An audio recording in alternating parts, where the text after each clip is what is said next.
and welcome everyone to a brand new playthrough for Metroid Prime Remastered, as requested by Simidon, as this was their request after the subathon that we did, that we're kind of interweaving between our Final Fantasy request as part of the subathon, as well as after Shadowbringers, Yakuza 0. So this is part one of fulfilling those requests. And yes, Last of the Red Rose, you're finally the first one to notice that I used Endless Ocean music for our new intro to give us an August summer feel. Summer wrapping up and all that. That's Nine Ball Island. So I wondered if you would notice. But yes, how is everyone doing this evening? Hopefully everyone can hear the game just fine. Hear me as well. Feels like the game's a little low, to be honest. I'm going to bump that up a bit. But yes, hello to Mito, Meowsticks, Boo Scary Helicopters, 556, Brian FD, Alpha, Eggroll, Jaskerica, first time chat from King Poppers. Thank you so much for that. Welcome to the chat. Oren, Emily, Jaskerica, Ryan, welcome, Amy. And 556, thank you very much for that tier 1 subscription. 32 months now, saying, one of my favorite games just for the atmosphere alone, though Prime 2 and 3 are still the only mainline Metroid games I still haven't played. Hopefully they get ported. Hopefully you do too. I would like that, because, yeah, Metroid Prime, I remember this day. I forget what it was that finally clicked with me. It's like, man, I want to really play these Metroid games, because I had Metroid 2 on the Game Boy, but I never beat it because I was a kid and I didn't understand it, really. And I didn't have a Super Nintendo, so I never played Super Metroid. I think I got familiar because of Smash Brothers. And then I was reading magazines at the time that informed me that, you know, what Metroid was really like and all that stuff. So this was a big day because it was the release of Fusion and Prime, and I got both. Real quick as well,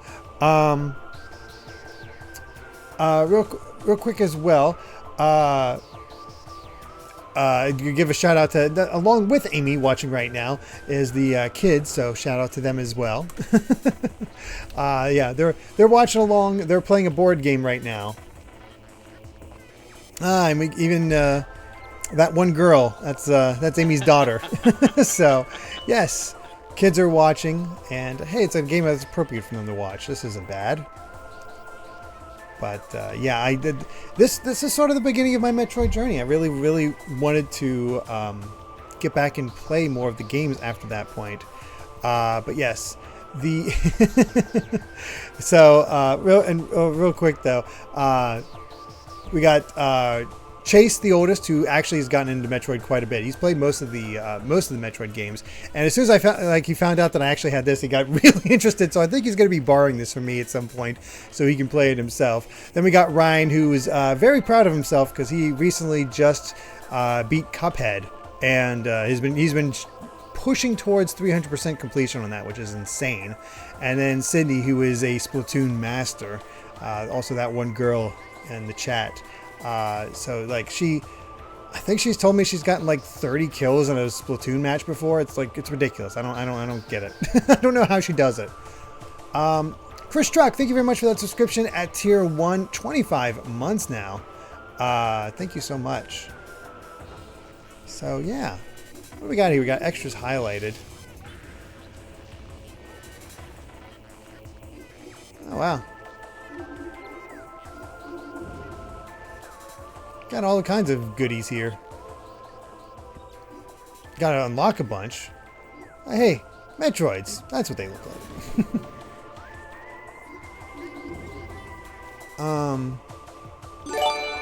Oh, Pedro, thank you very much for the give sub. Going to Catapaparo. I think that's how it is.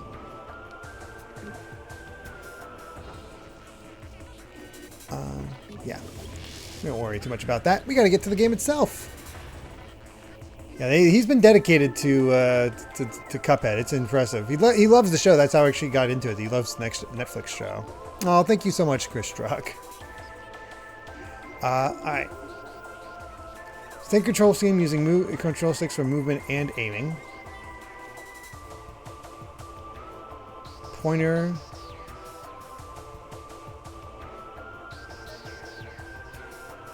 GameCube. What does everybody recommend for this? Like, did most people do dual stick or do they do hybrid? If I choose hybrid, can I still aim with the analog sticks, or am I that? Oh yeah, he did the delicious glass course as well. Boo Scary Helicopter.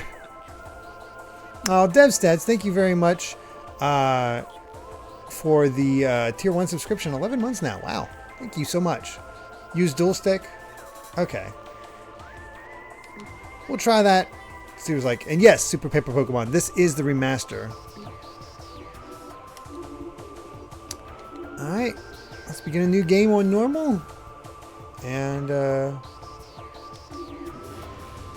see how we feel. See how it goes. How is the sound levels, by the way? Eggroll, thank you very much for the 300 bits hopping on the hype train. Which, hey, you actually started. Thank you.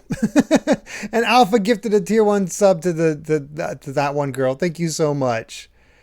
Some of them first goes with classic, but that's because I love the GameCube controls and I'm not much of an FPS player other than the Metroid Prime trilogy. That's fair enough. I could completely get that. Unidentified distress beacon has been tracked to a derelict space vessel in orbit above Tallon IV.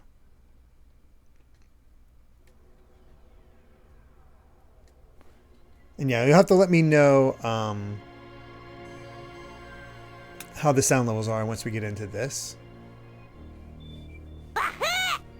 Pedro, 100 bits with saying fuel for the hype train. Thank you so much.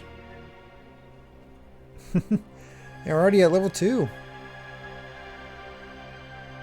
Now, I've heard a lot of people say that this game is the best looking game on the Switch. And yeah, right off the bat, holy crap. Like, it's one of those things where I haven't looked at the original in a while, so this feels like how I remember it, but I know it was not this clear. Oh yeah, still waiting on Prime 4. Someday. Someday. Looking at them side by side is wild.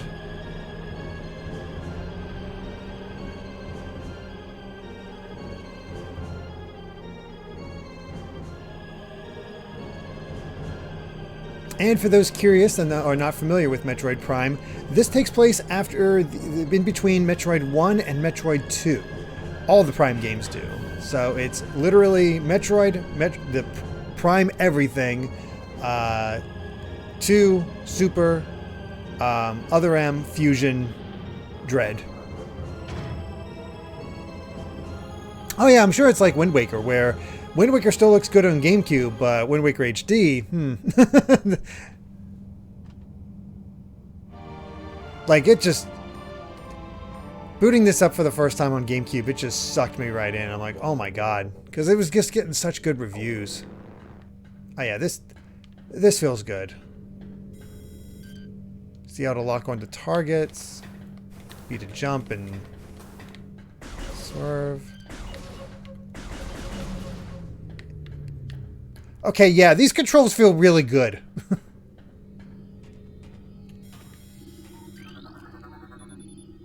Force field activation switches are now online. Samus Returns gets a remaster with the dash counter from Dread. That'd be cool. That reminds me, we are going to be trying for 100% completion. So let's see if there's anything. I believe it's the red ones that we need to have focused. The switch is directly connected to the force field barrier.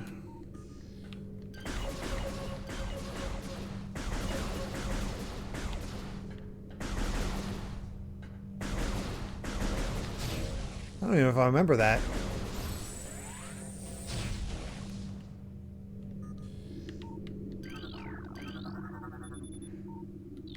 This force field blocks the entrance.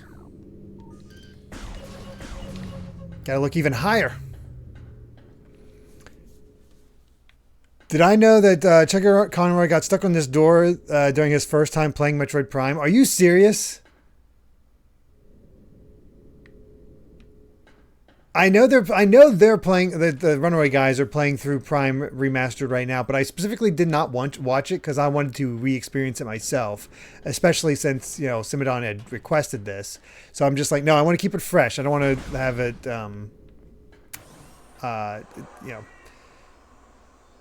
I want to have that reaction of like, oh yeah, this part, that sort of thing.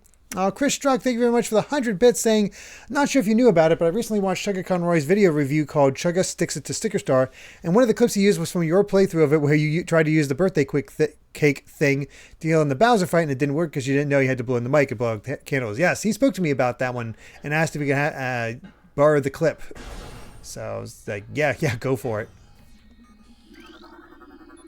Definitely. Airlock repressurization successful.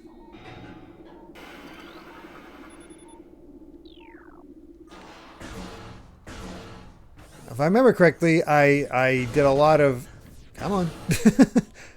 I walked around a lot with the scan visor out. Because the way... It's not speed-based to get 100% in this game. It's all about how much you scan. Thank you all so much for that hype train. Level 2 with 5 subs and 500 bits. Thank you all so much. I do appreciate it.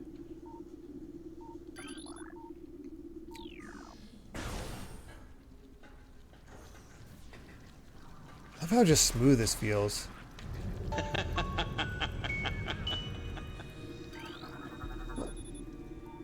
Lon, thank you very much for the tier 1 subscription. Missed the train, no! 25 months though, so thank you so much. Biohazardous materials, phase-on batch, destination deck beta.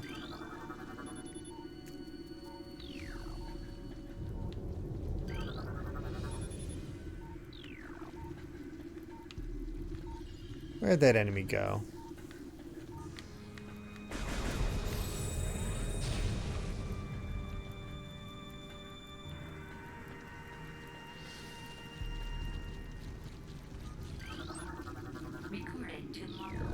Oops. Parasite, interstellar vermin. They travel in swarms. Indigenous to Tallon IV, a single parasite is harmless to larger life forms. However, they tend to travel in large groups. Swarming over potential prey, such swarms can be dangerous.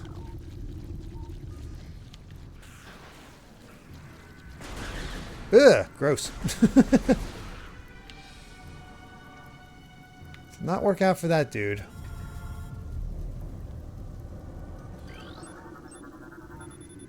A space pirate. Status. Weak life signs detected. Imprints of large bite marks can be seen on the exoskeleton. He did not have a good day.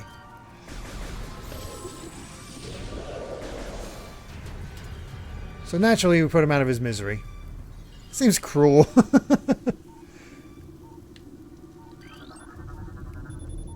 Tail section possesses a mouth-like orifice, most likely used for birthing offspring. Ugh. Escape Pod 3, 4, and 7 all launched. Tallon IV Research Command Center. So yeah, there's no story really given in this game, for those who have not played before. It is all communicated through these, the scan visors. Because, yeah, it's a nice way to keep it minimal. Acidic burns the body. Chemical type unknown. So you can enjoy as much of the story as you want based on your playstyle.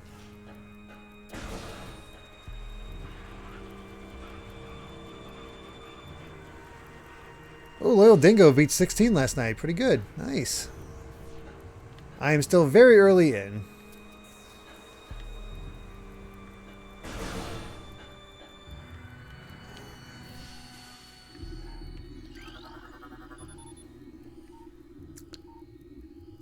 Later, Sydney. Access to deck beta approved. Please step onto the hologram. Xenomorph. I mean, kinda.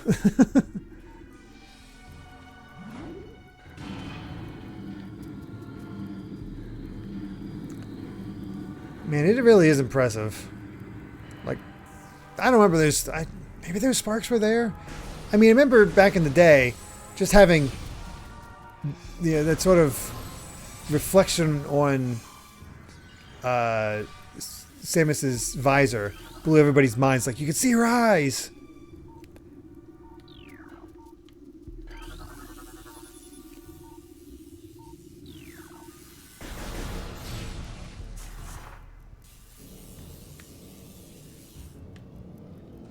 Of course, can enjoy the morph ball. That was another thing that people freaked out about. Injection of Phazon compounded rejected.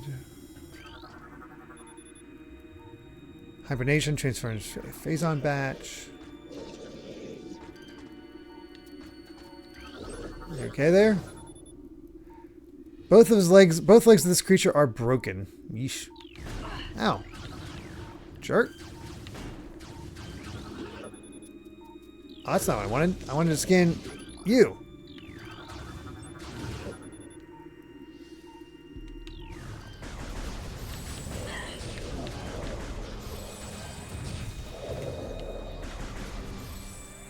Oh, hold on. You can scan this. New research. Small energy replenishes 10 units. Fortunately, we can bring it in. Oh yeah, the rain building up on the visor.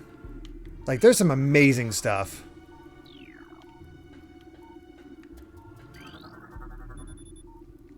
After mutation, the carapace of the larva becomes rigid. The carapace is quite resilient, able to resist the attacks of many predators. Parasite egg in the pupa stage.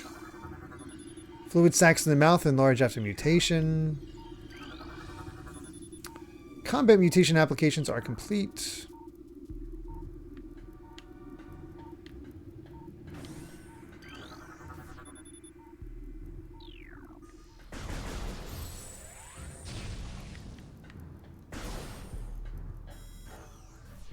Ah, yes, we got our missiles now.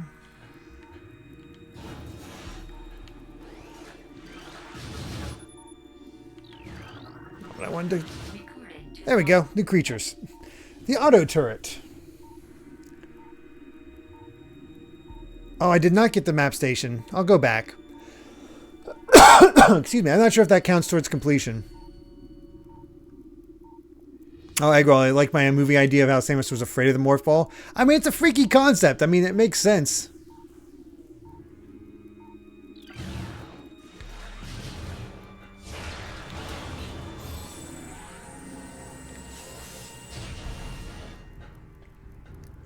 It's one of those things where you got to make it palatable to the general audience. It's like, what the heck are we looking at here? She goes into a ball?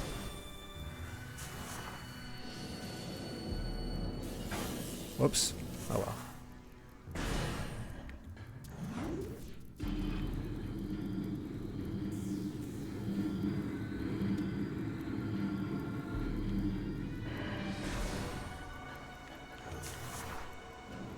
I just didn't know the button to go into a morph ball yet.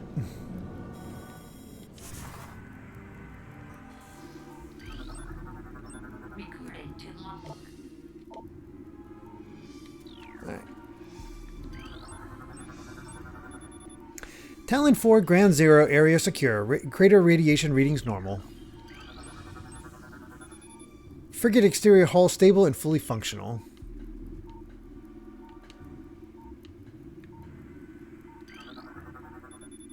Parasitic infestation has been detected in the ventilation systems of decks Gamma and Beta. 2 parasite queen specimens have become volatile on deck Beta. All security personnel should report to the biotech research area. Well, we saw they took out 1, so that's good.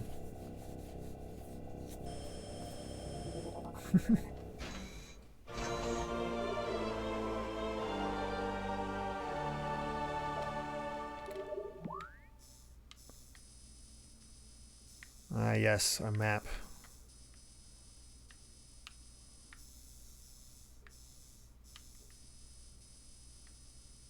I remember this always being quite the thing to try to interpret.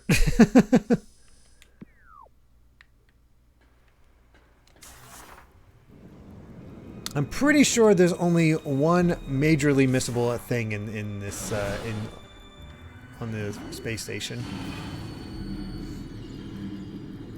Ooh, last made some brownies today. Yum.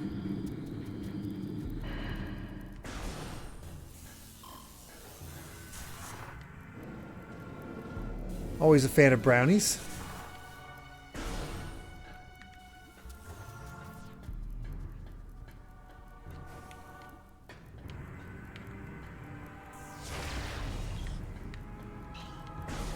Wasn't sure.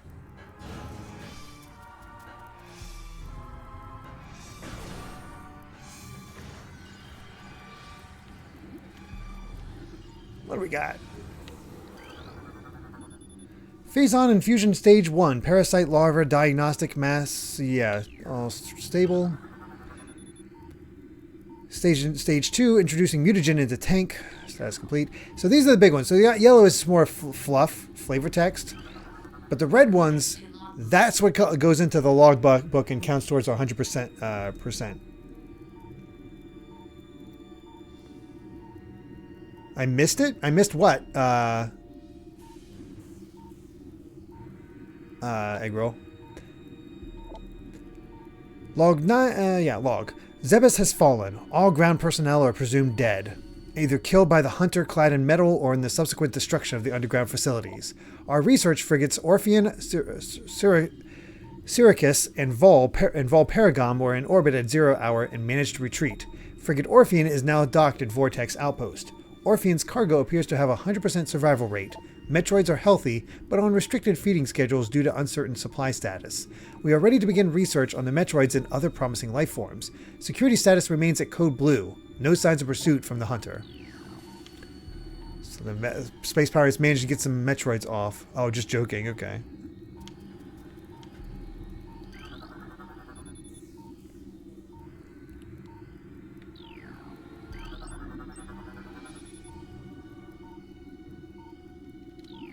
Horribly mutated.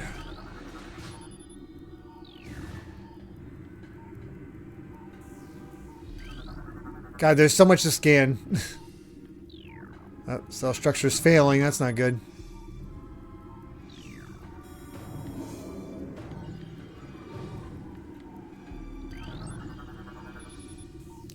Parasite larva. Harmless unless encountered in large numbers. Plasmite, native of Tallon IV. Xenotropic life form on stable, use caution.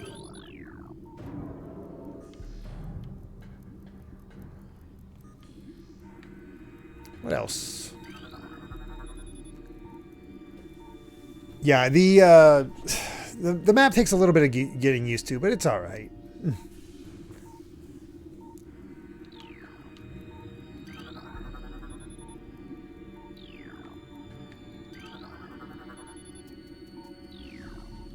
All right. Up we go.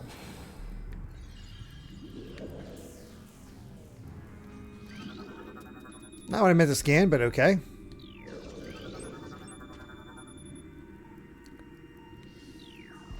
Severe, huh? Let's finish that job.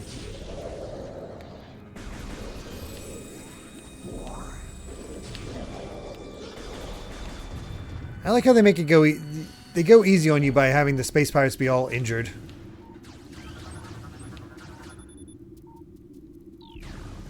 Minimal.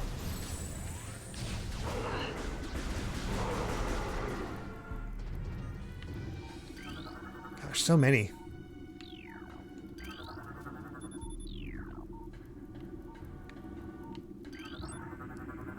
Just all the animals they've taken off of Tallon IV to experiment on.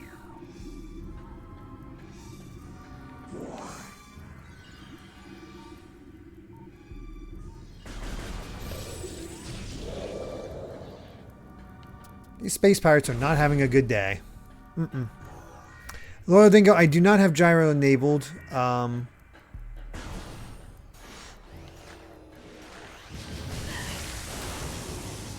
Honestly, oops, just forgot. There we go. Missile ammunition. Resupplies missile launcher with 3 rounds of ammo.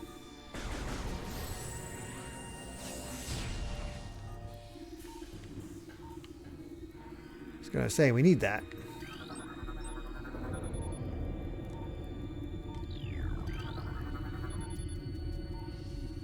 So the funny thing is, I never beat Metroid Prime 2 either. I got to the very end, found as much as I could, and I just could not beat Dark Samus. She just kicked my butt the entire time. So I never beat it. Beat Prime 3, no problem.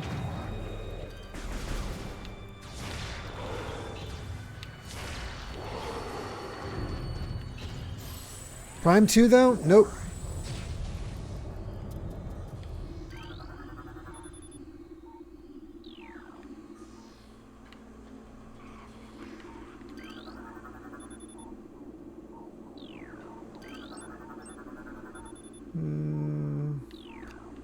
Death caused by removal of internal organs. You don't say.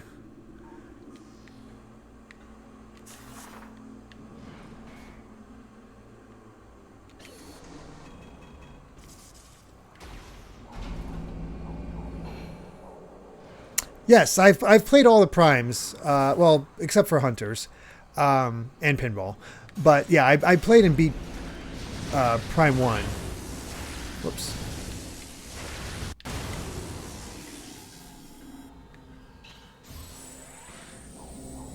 It was just Prime 2 I never beat. And Prime 2 took me a while to get into because I did not enjoy the light and dark world mechanic at the time.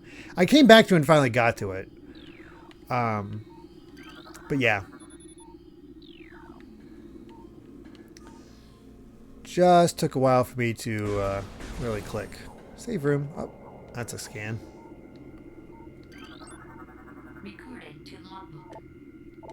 Step into these stations to save your game and fully restore your energy. There we are. Or and Emily, still trying to figure out your request. You're at 97,000 points. Holy cow. You're so quest. It's time to request Prime Pinball.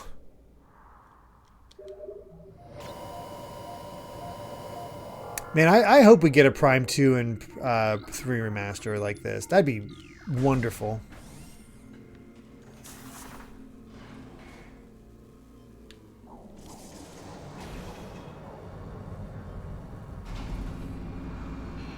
Hey, I love that GCM.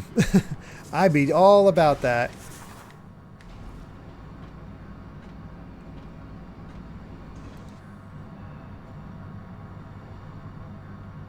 Coming soon, Derek's Metroid Mania streams of all things Metroid.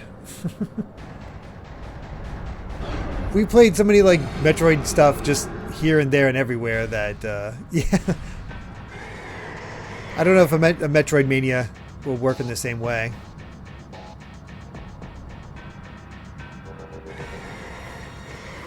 Alright, so scan the Parasite Queen. You cannot get 100% if you do not scan her, I'm pretty sure. New creature's entry has been downloaded to your logbook. Morphology: the Parasite Queen, parasite female, genetically enhanced by unknown means.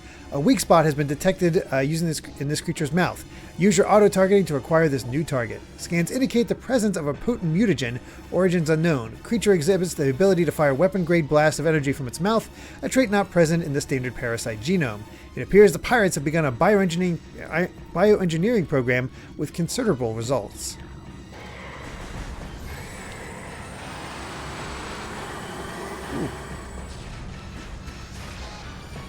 Missed.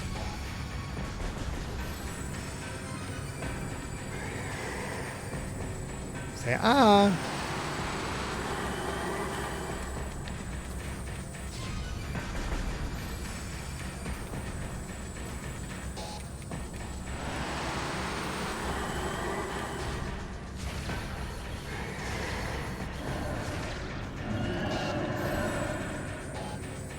Goes for pretty much all the bosses, yeah.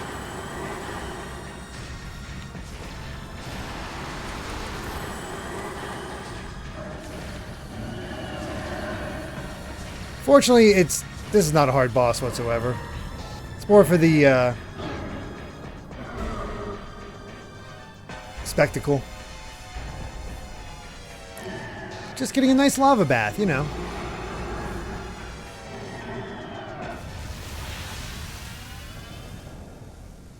Evacuate immediately. Evacuate immediately.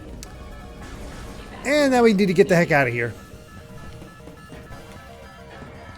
Pretty sure there's nothing else we need to scan, so we're just gonna go.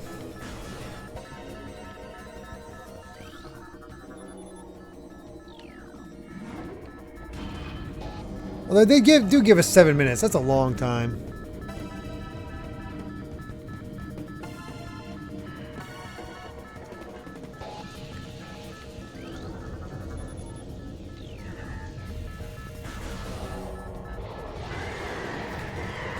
Oh, hello.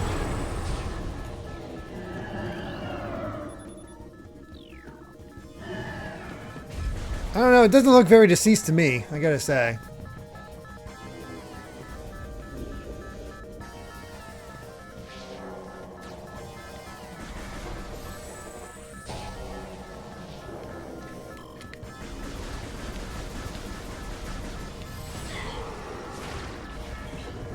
I was gonna say, you want to die now?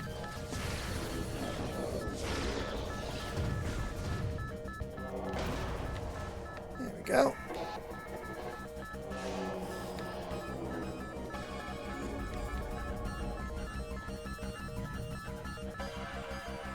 Or Emily has a lot of options. Yeah, I've noticed. Oh gosh.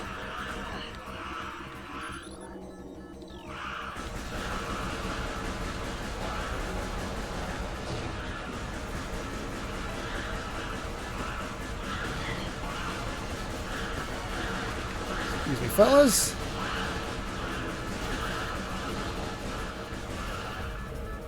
I've just had this. Oh God, this.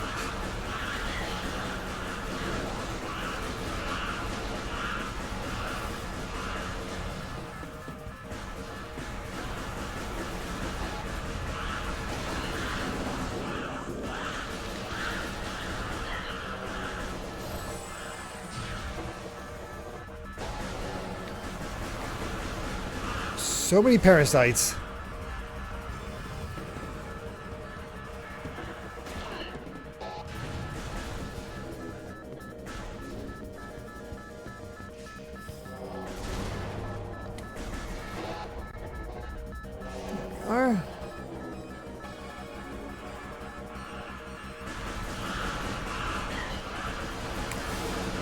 The funny thing is, Oren Emily is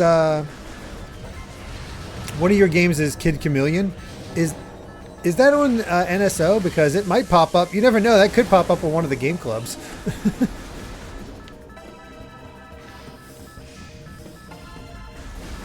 Open up, please. Thank you.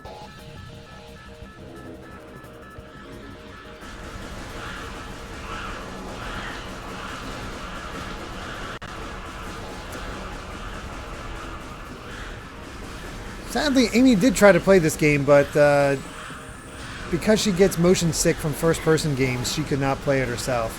Which is a shame, but, you know, just the way it goes. I have to play it without rewind. Oh, jeez. Hello.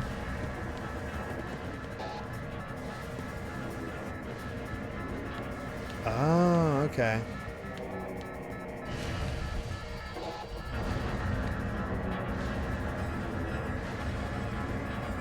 "103 levels, no save points. You have to beat about 50 of them in one go, and then the levels after about 8 become harder than Mega Man level." What the hell? I didn't realize that for Kid Chameleon.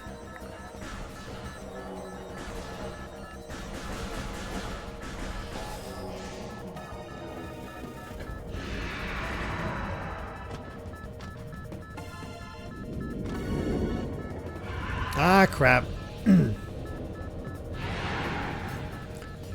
Hey, Ridley.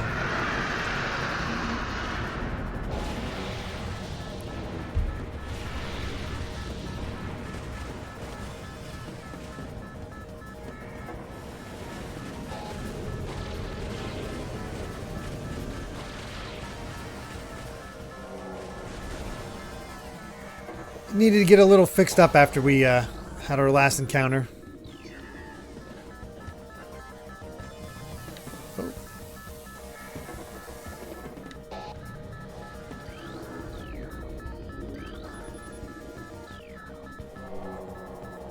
Alright. I'm excited for game. Oh yeah, I get our beat up against the wall and lose all our stuff. She looks so weird in this form. Various suit malfunction, morph ball malfunction, missile malfunction, charge beam malfunction, grapple beam malfunction. We lost it all.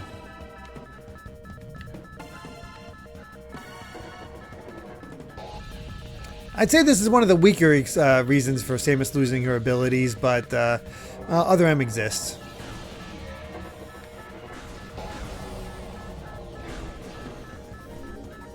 Great game, but kind of hard.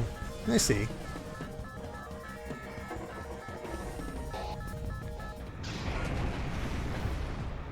God, the body's just spraying out.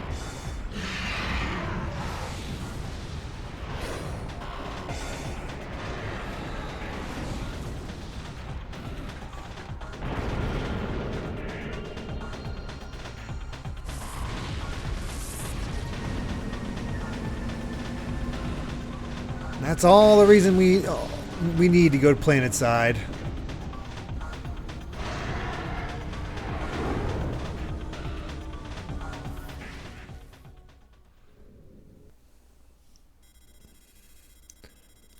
Tracking on enemy target has been lost. Ground-based recon required. Begin landing sequence.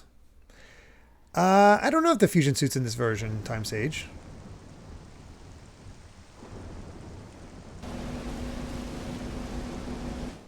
Oh, sadly, no. That is a shame.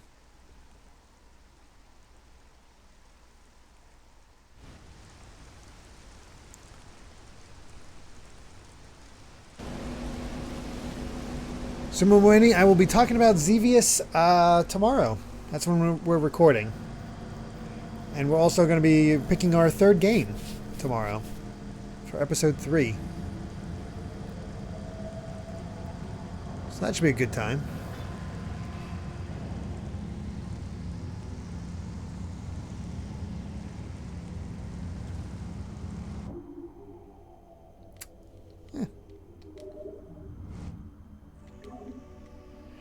Alright, now the real game begins. Problem is that a lot of games I want are either going to be really long ones like Tactics Ogre, roguelites, or like D&D stuff. Speaking of, Warren Emily, how are you enjoying? I'm assuming you picked up Baldur's Gate 3. I've been hearing a lot of people mention how much they're loving that game.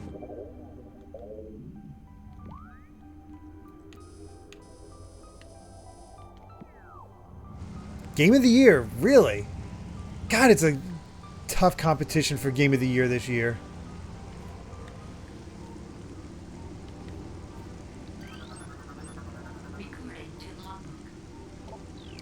Whoops. Hunter class gunship registered to Samus Aran.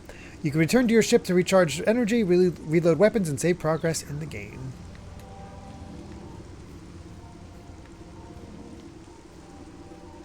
Like most Metroids, you just pick a direction and go.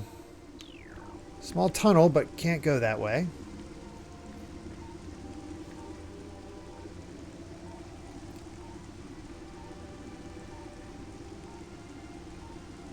It is, yeah, wild. I asked this on Twitter, but I'll ask it again here. For those who have played Baldur's Gate 3, I know Amy's always been kind of intrigued about playing D&D. Would that fulfill the same sort of idea for her?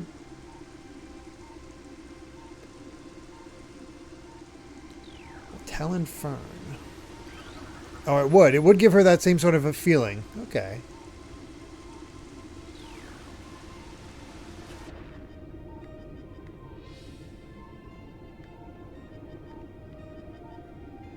Wow.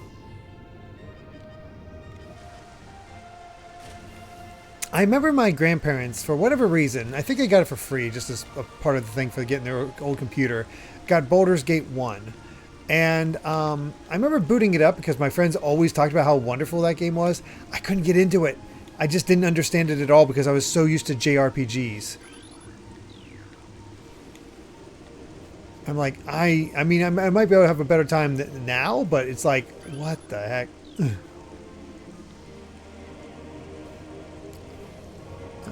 Let's go this way.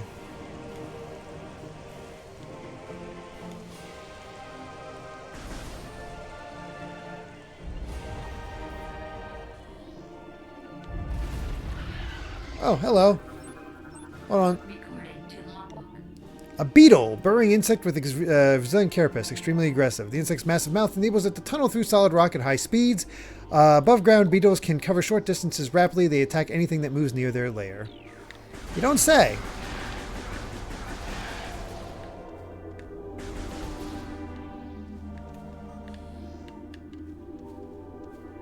Nothing in there.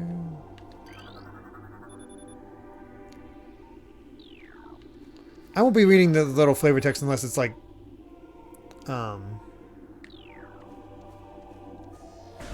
particularly important.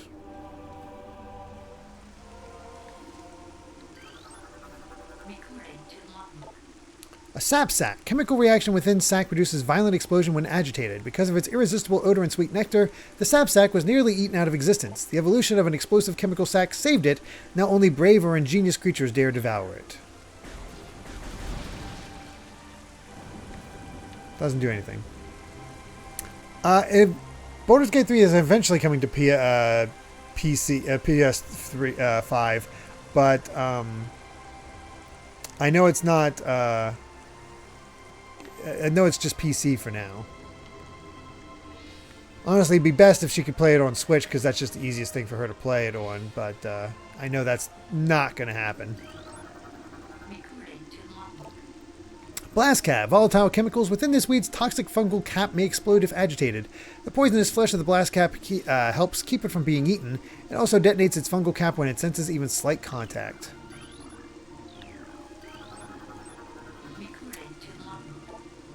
Zoomer. Anchors itself to walls and other surfaces. Avoid contact with spikes. A basic nerve center located directly where the zoomer's mandibles detect nutrients. Sharp spines protect it from casual predators, but the lack of a reinforced carapace makes zoomer vulnerable to any indirect attacks.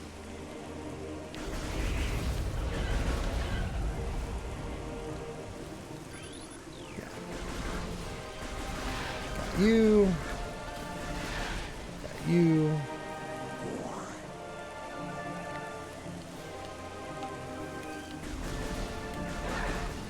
By the way, I just want to double check again is the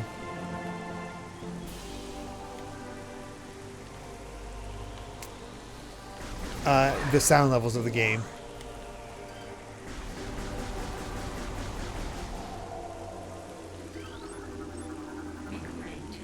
That's a new one.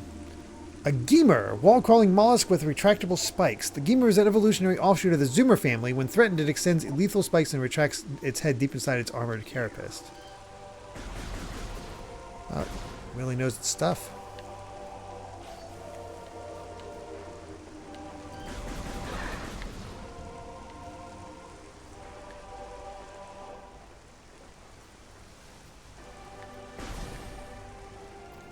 Like most Metroids, we're just sort of going off in a direction right now and just seeing what we can find. Sounds great and atmospheric? Okay, good.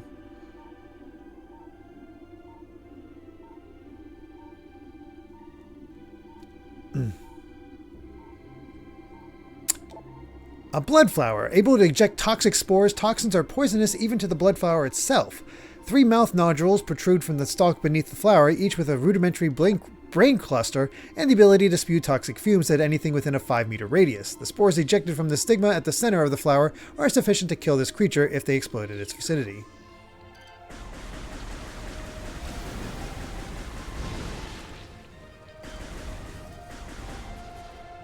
I think it's dead. Tangleweed, plant life with basic sentience, retracts underground if threatened. Tangleweeds are only dangerous to small organisms. They are covered in tiny barbs designed to trap potential meals. Tangleweeds lack the strength to do anything more than hinder larger life forms.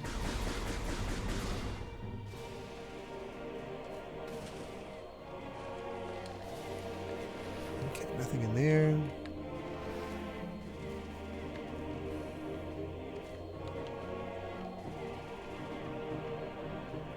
Up.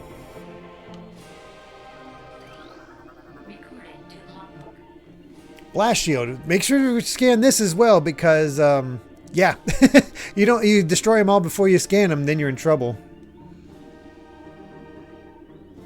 No, since in case blast shield is vulnerable to beam weapons, explosive weapons. So yeah, we need our missiles.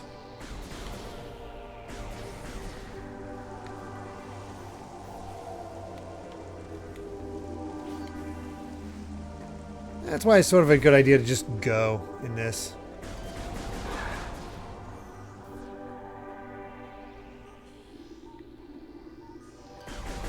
Okay, nothing new. What have we here? Chozo Ruins West.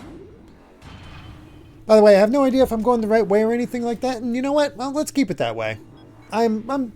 Unless I get totally lost, which I do not see happening, no need to backseat or anything like that, or offer hints. I beat it when I was way younger as one of my first Metroids, so I feel like I got the stuff.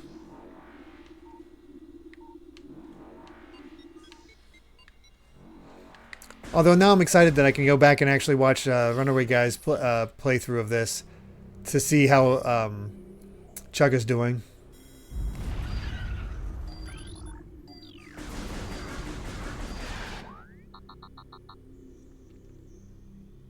I gotta get to the hive totem.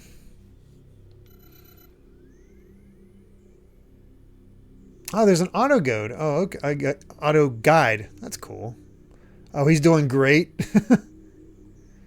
I might pass Chugga and well, my streams go for 3 hours. That makes sense, but still.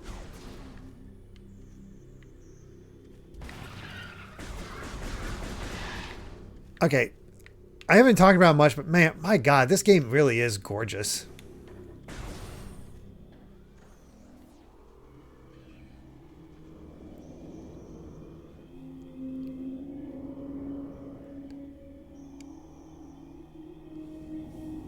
Was that auto guide in the original?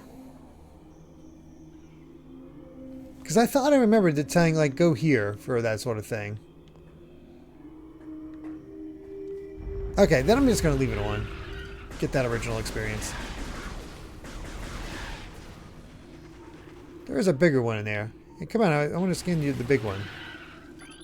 Nope. Okay, you just happen to be bigger. I keep wanting to charge my beam. Another blast shield.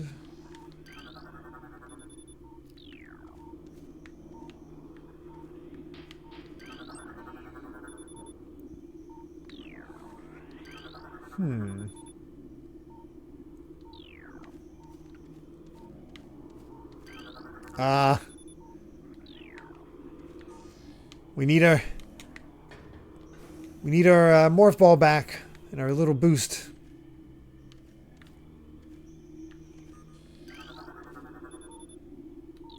Only open from the other side.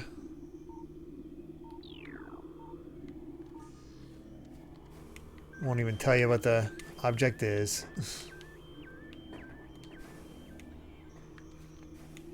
And we'll need our double jump for later. There is something just so magical about a good Metroidvania, a search action. Just because the way you can sense, you can do this now, you can do this now, see where it's all kind of builds up. It's just great. Josh Jepson, thank you so much for the follow. Thank you so much. How you been doing? Good old Castleroid. There we go, Castleroid. War Wasp Hive. Primary War Wasp dwelling only vulnerable to heavy weaponry. Build their homes over existing crevices using whatever materials are close at hand. They carry building fragments back to the construction site with their forelegs and give them into place with adhesive secreted from their abdomens. Yeah, we can't kill those yet. We'll see if we can get by. Oh God.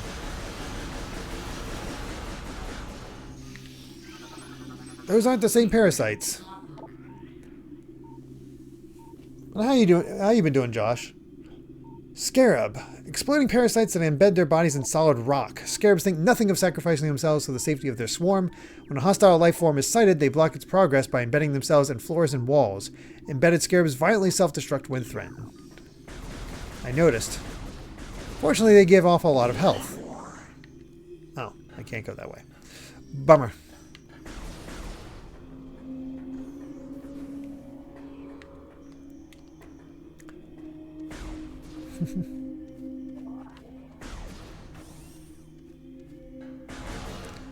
Funny thing is I did buy a lot of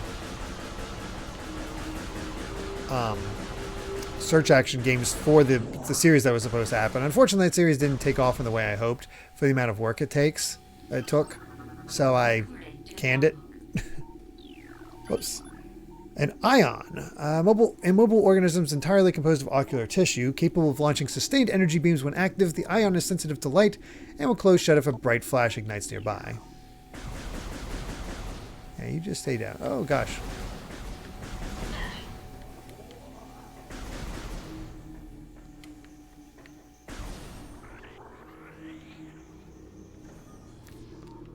Ooh, we got something good here. Let's see.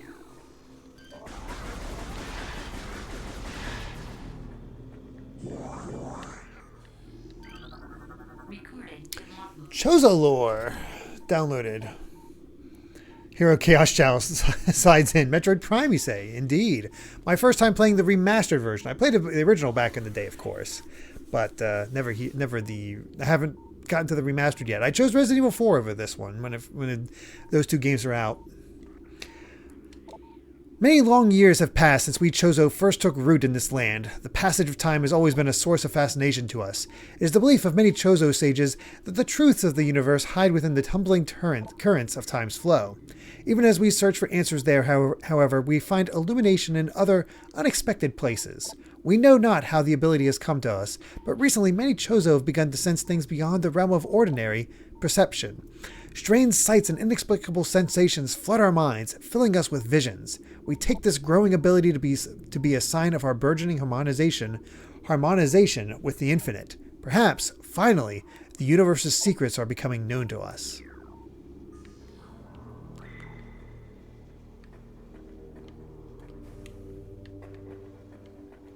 So these are, I forget the terms, but these are our nice Chozo compared to the combat Chozo. Oh wait.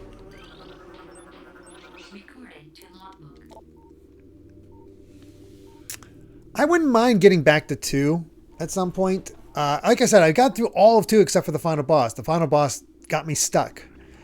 But yeah, re-experiencing that and have a chance to like go there with a fresh view, I think would be really nice. 3 is excellent though. 3 is quite good. Well-known fact that they wanted her to actually be able to get bounties in that game, and Nintendo's like, no, she's not a bounty hunter. In the same way that we think that she's a bounty hunter. Airborne insect equipped with a venomous stinger capable of shearing steel. The war wasp rarely strays far from its hive unless it is pursuing an immediate threat. It attacks with no regard for its own survival, dive-bombing its enemy with stinger extended. Fast-working toxins from their stinger can incapacitate most small organisms. I notice a lot of the enemies we're fighting have no concern for their own well-being. You gotta live, guys. It's probably for the best.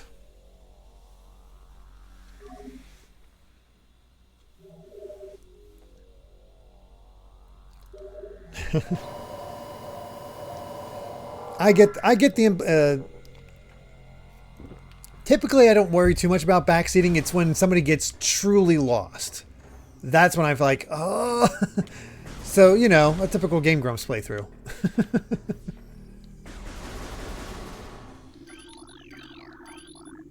Okay, more scarabs.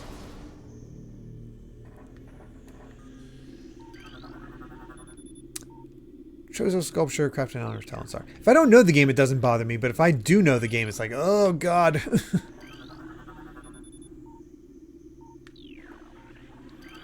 Lots of Chozo stuff.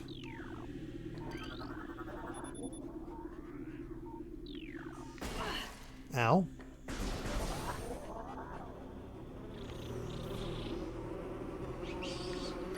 Oh, jeez.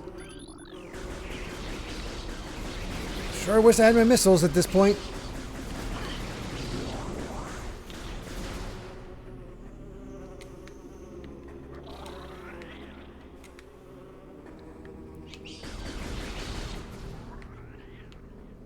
Last cap on that.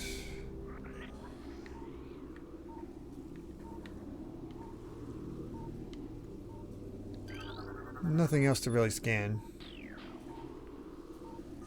Okay.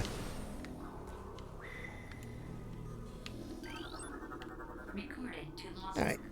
Bees, not the bees. Plasmite. Small insect capable of storing and releasing thermal energy. Plasmites are attracted to sources of heat, thriving on the energy present there. They emit light and will expel a small burst of thermal energy when threatened.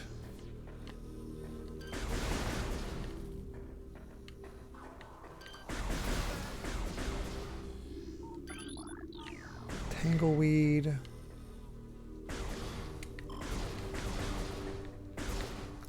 I've not watched them play Tears of the Kingdom because, I haven't beaten Tears of the Kingdom myself. I'm, still working on it. And, with them, with the ability to really go in any direction, it's like, I'm good. Yeah.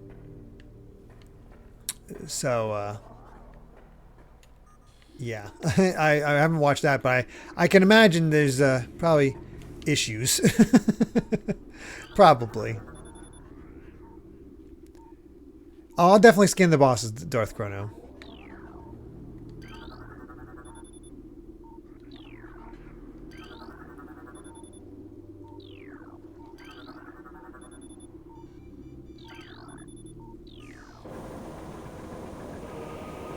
Hey, I want that.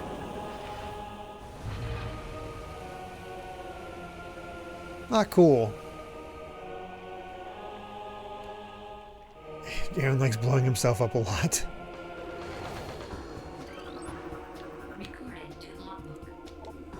The Hive Mecha, security unit programmed to work with predatory hive dwellers.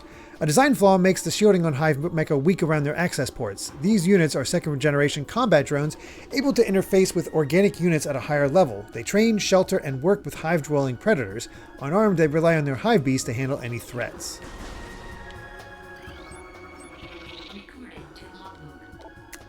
Ram War Wasp, airborne predator, circles its prey and then strikes. The war wasps are the only species on Tallon IV to evolve to a true hive mind. Nesting in damp, dark places, Ram War Wasps emerge in small groups when threatened and circle their enemy at high speeds, disorienting it. Striking from all sides as a single intelligence, they can fell huge organisms.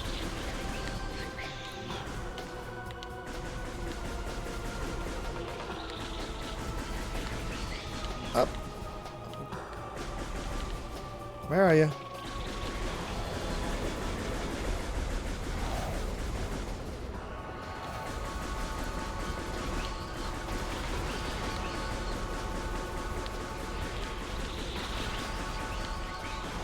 I will say, now that I'm getting a bit further in Danganronpa, oh gosh, I do want to see the Grumps play Danganronpa 2 themselves, because, when they can't, I enjoyed them playing through the original game.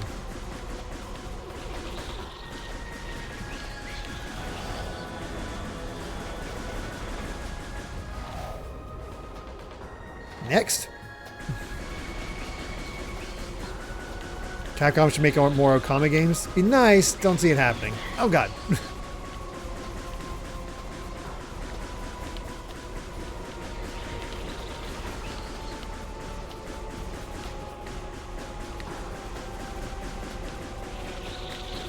Trigger finger's getting tired.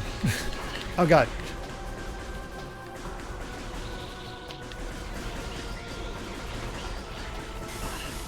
Oh, that's right. Acid.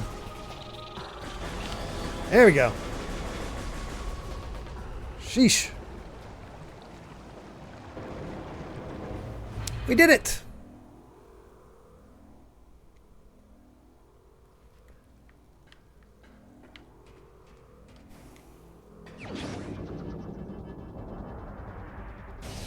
Not sure if I should have scanned that or not. Crap. Didn't even think about it. Oh well. We got a missile launcher. Oh no, you missed the wasp and didn't even realize until the end. Fortunately, I did get that.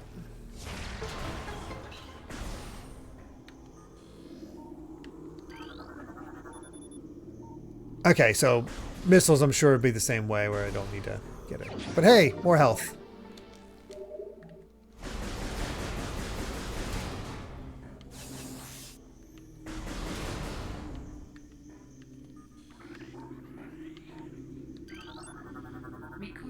Ah, this we need though. Missile ammunition. Replies missile launcher with 5 rounds of ammo. Beautiful.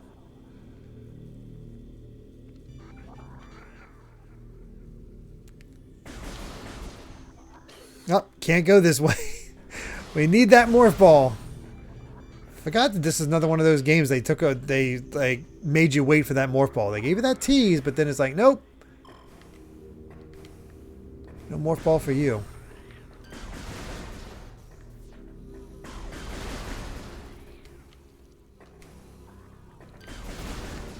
There we are. Looks like I got both at this point, the 3 and the 5. Oh yeah. Let's get rid of all the little guys.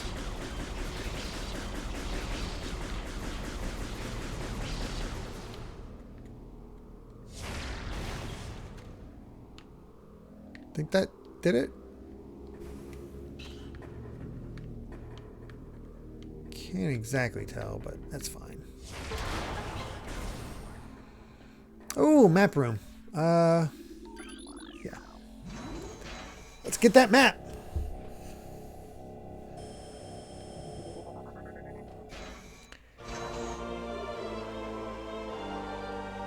Oh, okay, you can actually add pins.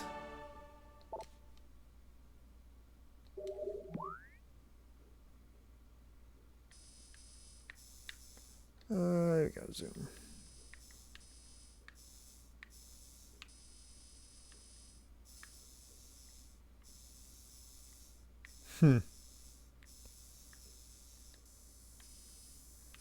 Not too big of an area.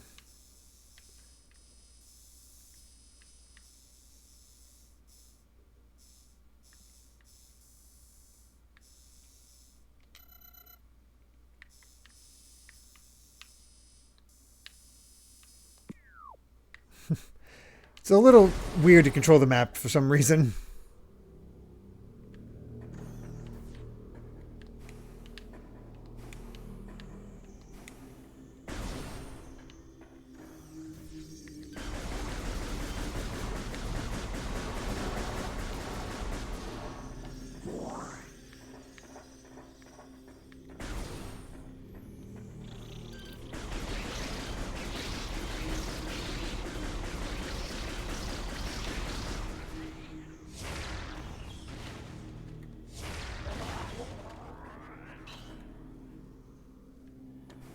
I can't charge yet. Not fair.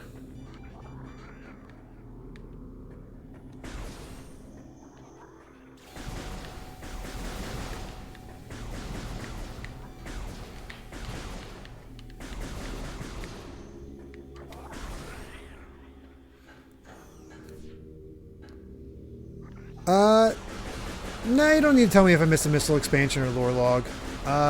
We'll do cleanup and all that. So.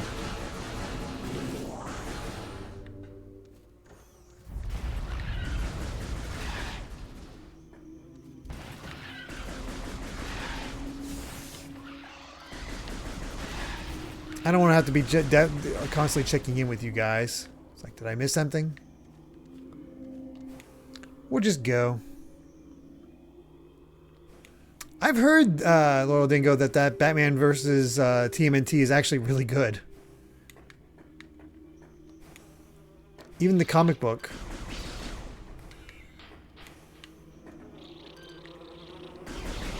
Was solid.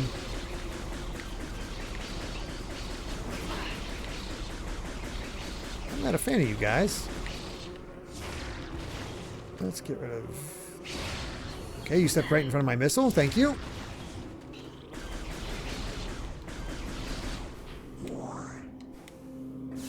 Cannot wait for the charge beam.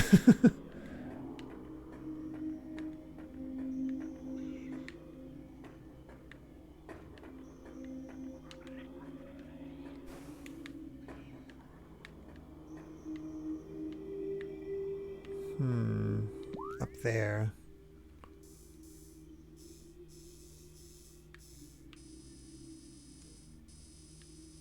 I think I needed the morph ball to go through there.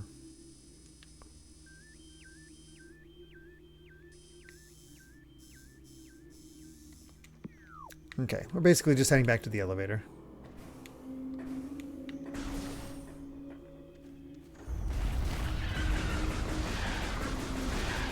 No worries.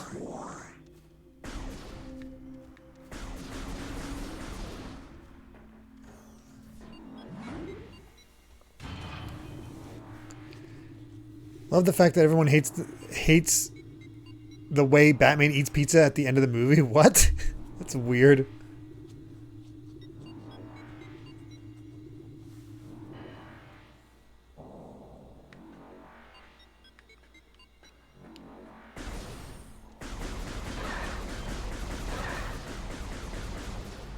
Does he eat it like with a fork and knife? It's the only thing I can imagine.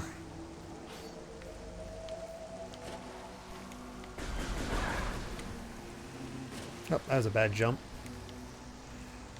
Although that does remind me, the other big thing that everybody marveled about was how good the platforming felt in this game, because first-person platforming up to this point was never done well.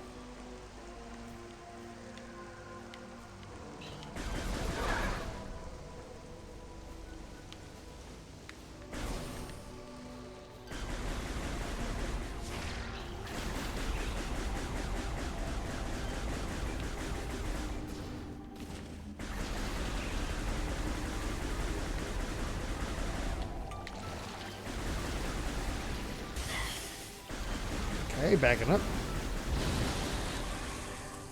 There we go. Now it's dead.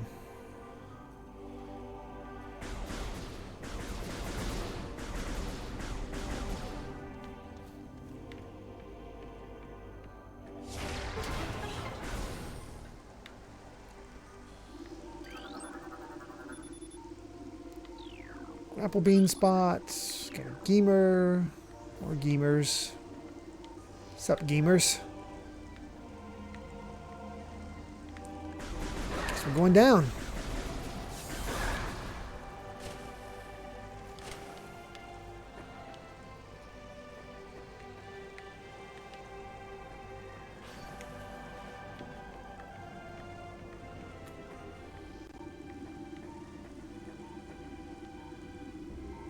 These people learned from how they failed in Turok. Oh, okay. I would not be surprised that they made the same joke. To be honest, I could tell you also who did it. I would put money down that it was Tim.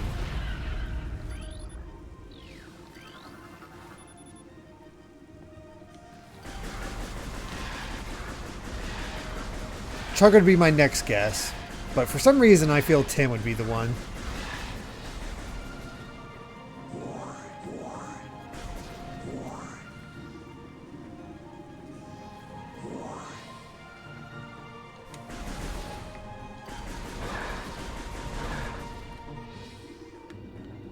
Any other goodies?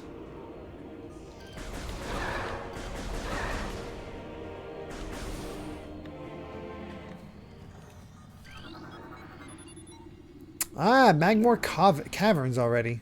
Alright.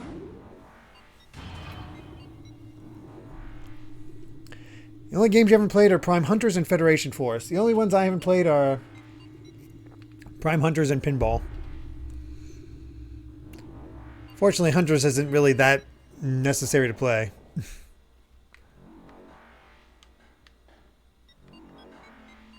We got two options. Guess we'll go this way. Okay, do not want to go in there. A little hot. Okay, don't want to go in there either. Not going to Magmore Caverns. Good to know.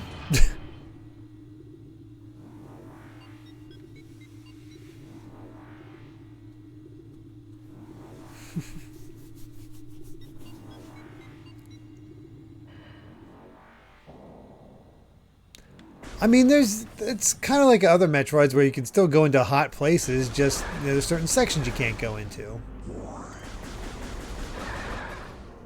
That sort of idea. Professor, lava, hot. Eventually, I'm going to be showing. I got to show Amy Futurama. Right now, we are. We finished Fruits Basket. And that was a good. That was definitely good. And now we decided on Full Metal Alchemist Brotherhood for our next show to watch. We take our turn swapping back and forth, us each choosing a show. And she had chosen Fruits Basket. I chose Full Metal. Although I was upset to learn that the original Full Metal Alchemist is not available to stream anywhere anymore. Or just, yeah. Fortunately, I have it on DVD, so it's not a big deal. But it's just easy for us to like watch it in bed off the iPad, which is why we do streaming. But yeah, I was shocked to learn that because I wanted to show her at least the beginning of Full Metal Alchemist original. I think it's 2003, because I feel like there's better character development in the first 13 episodes, and that was the truth. It's like two of us struggled for the first 13 or so episodes of Full Metal because it feels like it flies by. It doesn't really take its time on things. But once you get past that point, okay, now we're dealing with good stuff. Now Full Metal Brotherhood is fun.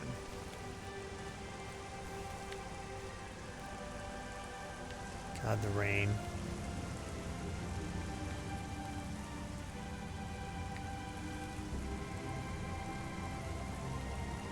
Just to see the water going down, up and down the arm cannon is a beautiful. Oh yeah, I've read the manga. That's the funny thing is. Oh, I've scanned the gunship already, Simidon. See? One of the first things I did upon arriving on the planet.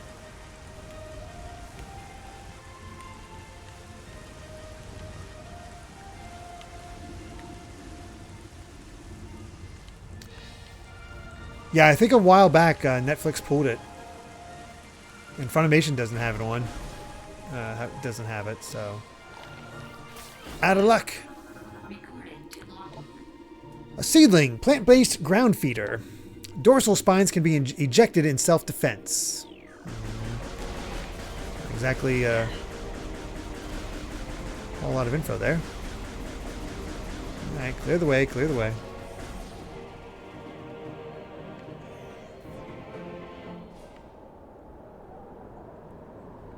Ah, the impact crater.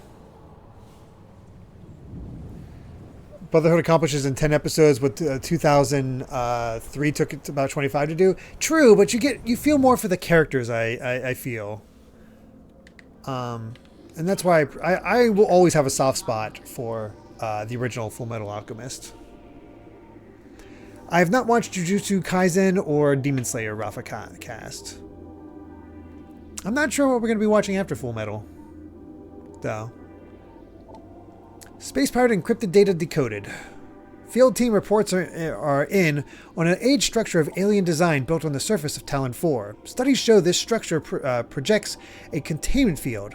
This field bars access to a prime source of energy within a deep crater. Science team believes the field is powered by a number of strange Chozo artifacts. We have found some of these relics, and studies on them have begun. As this field could hinder future energy production operations on Tallon IV, we must dismantle it as soon as possible.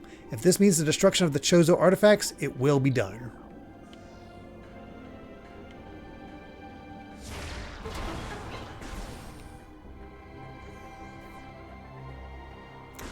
Yes, welcome back to the streams, RafaCast.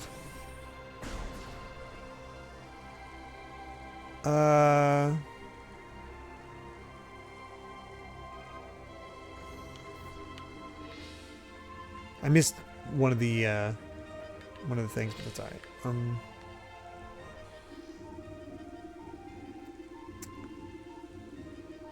I know. I see anime recommendations coming in. I think one of the ones we're considering for next that Amy's considering. I think it's between like she's interested in Cardcaptor Sakura, just because she loves Sailor Moon so much. The Netflix She-Ra and Legend of Korra, since we watched Last Airbender.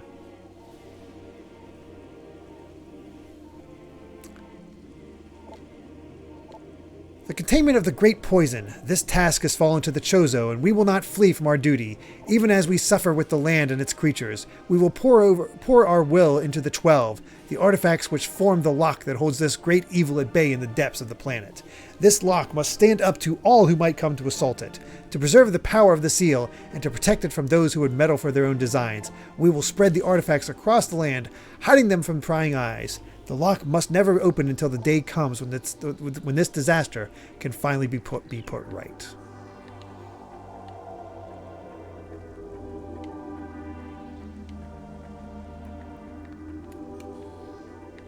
And just because I know there's another one over here.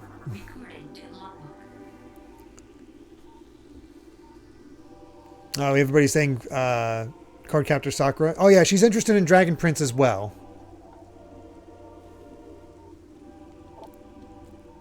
That's not finished yet, though, is it? And I know it takes a while in between seasons. Throughout our living nightmare as we battle with this unyielding darkness, we Chozo see a light. This light glows with promise, chasing the shadows cast by the great poison and purifying that which has grown toxic. It is strange, though. At times it looks to our eyes as if the light coalesces into the figure of a woman. Burning brightly, the luminescence descends from space, then retreats back into the infinite blackness from whence it came. When this prophecy comes to pass, when the light recedes, the Chozo's long vigilance of containment will finally come to an end. We've been waiting for you, Samus. Get to work.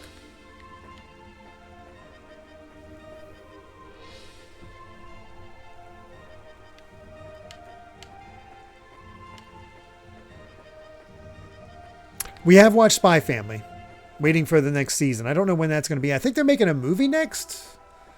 And who knows how that'll be?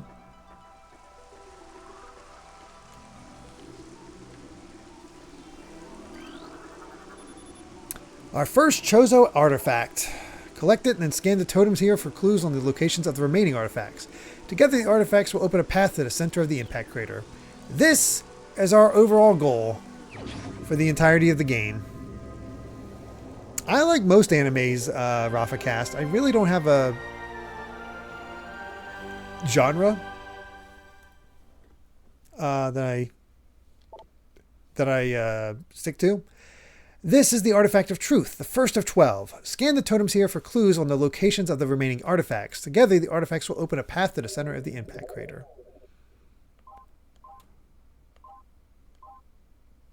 And here we have everything where it all comes together.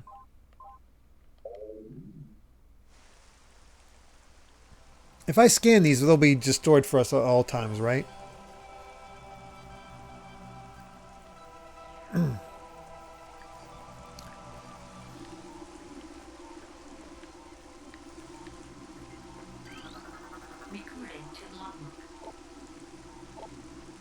Within the ruins of our home, we honor our fallen elders in a great hall. A chamber beneath the statue holds the artifact of the world.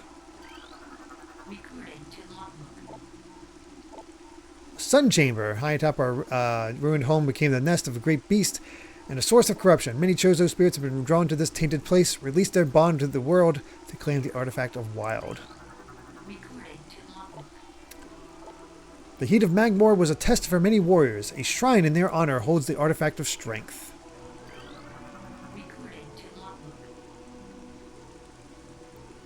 I figured it'd just be in the logbook so I can just look at it at any time so we can get the watch it.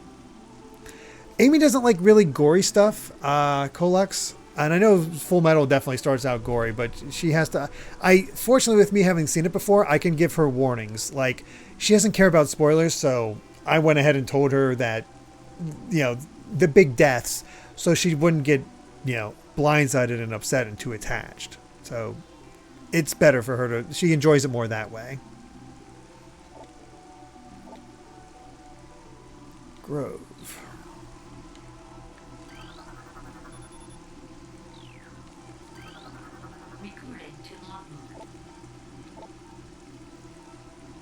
Tower.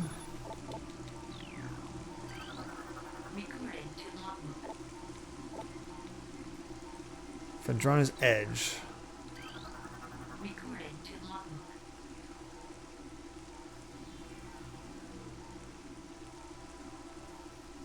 I didn't realize that the Clear Card Saga was still a thing. Or Card Capture Sakura was still going, I guess I should say.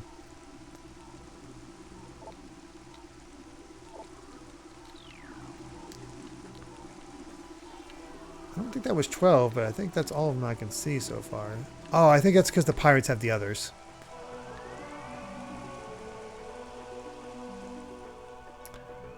Alright, got our mission.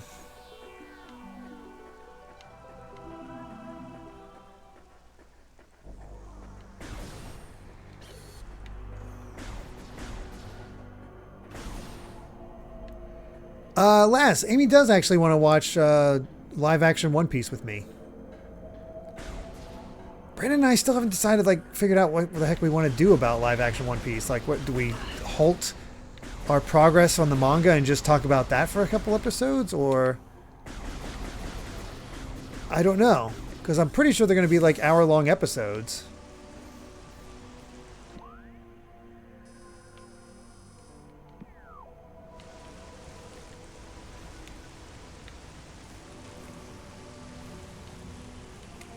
Since I just did all that, let's go ahead and get on the ship.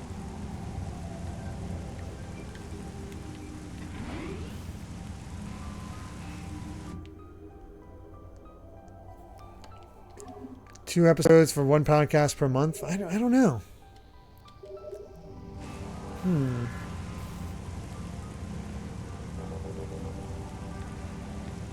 We have not seen Violet Evergarden.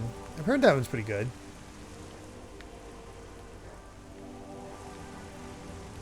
Let's try to get to that one corner. This seems like a good way to go.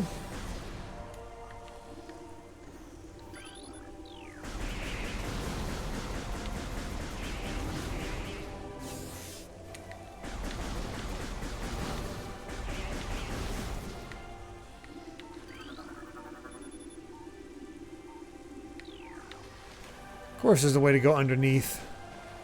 Only I had Morph Ball. We get the Morph Ball and we'll have so much more access to things.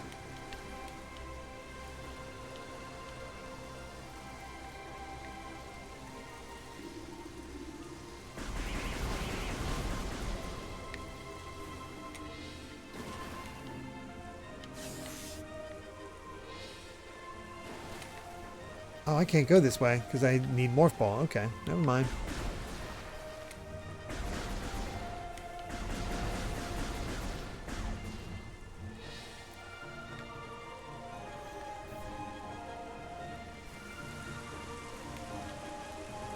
Did I miss something?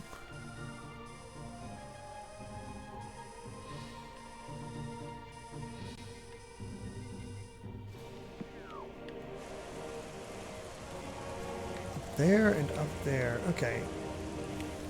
No, I can can I reach those? I don't think I can. Huh. I missed something when I was coming back. Interesting.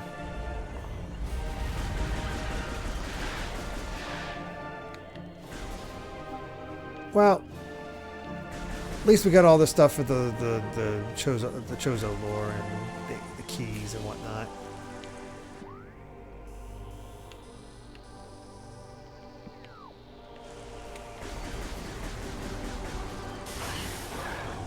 Alright, who hit me? Who hit me again? Oh, blast caps.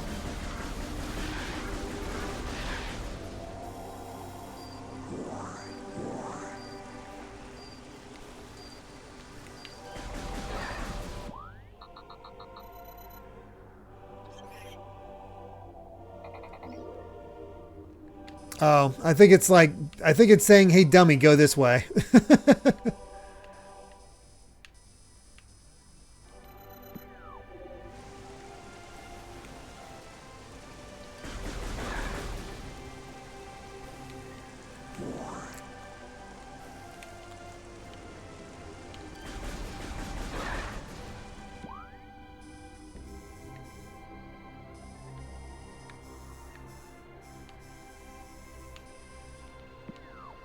We need to go this way.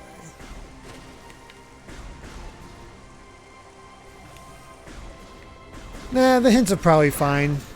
Just so we don't get too lost. As far as where we need to go. I mean, I obviously took a wrong... Yeah, I just happened to do everything else with missiles, so whoops.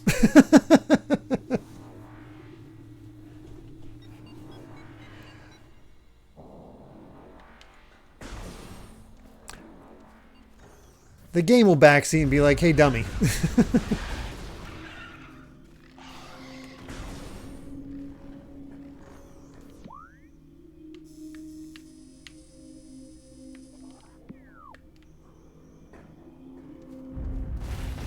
Wow, completely missed this one thing. Go figure.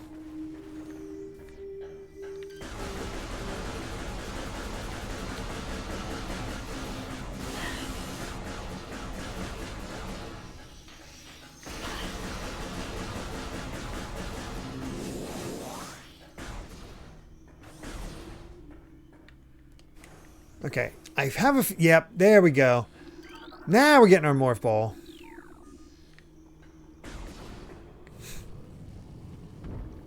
Wow. Oh wait, are these new? Okay, no, it's just more beetles.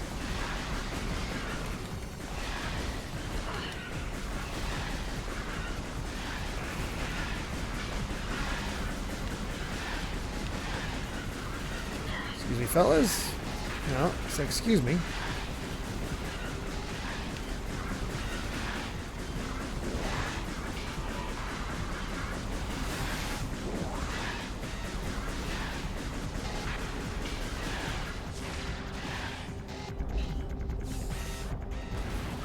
Ooh, big boy.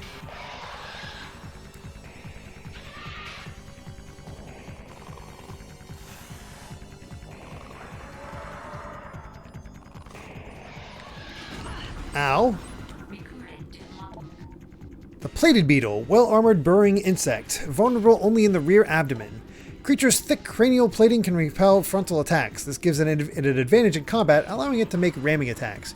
Only surfacing when it detects vibrations above, it then maneuvers itself so as to always face its rival, keeping its exposed abdomen protected.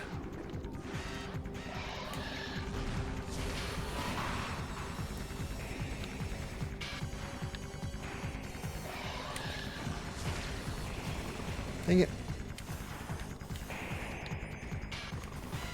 Come on. There we go.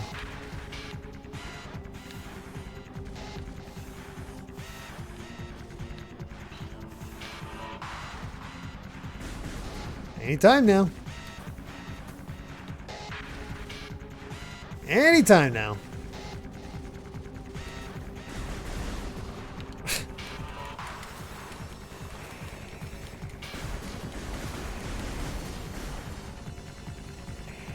Hey, Ding Dong, you gonna charge it at me anytime soon?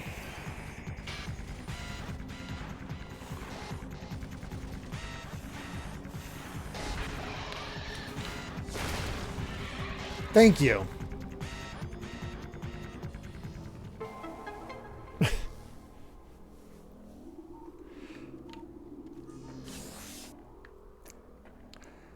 I will take my morph ball, please. There we go.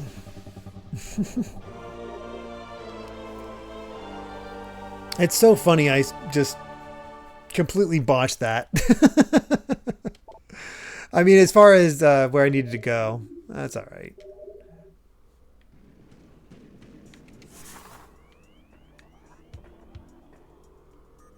I was gonna say, this looks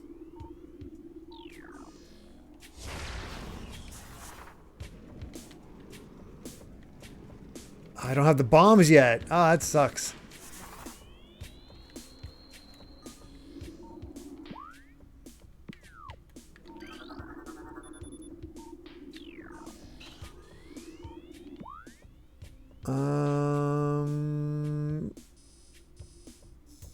How do you put pins? I don't see a pin.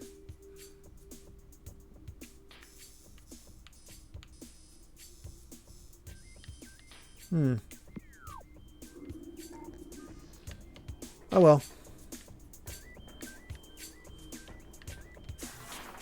Oh, no pins? I thought somebody said there were pins in this. Oh well. No biggie.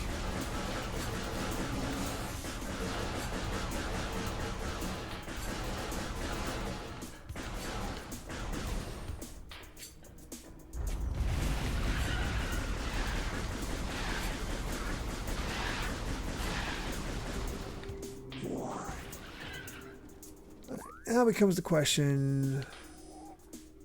Yeah, let's go up.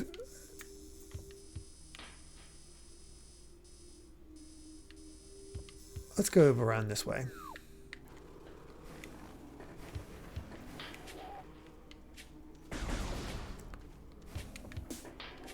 Yeah, like I said, oh well, we'll manage.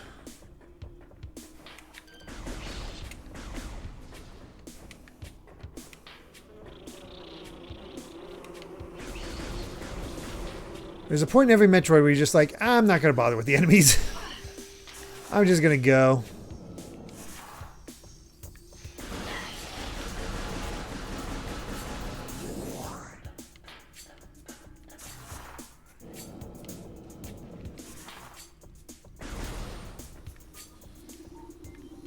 What do we have here? Ooh, we got some more lore. More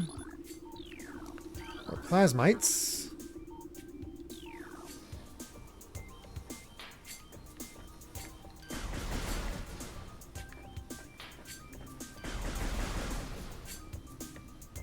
I see the tracks. Makes me want to use them.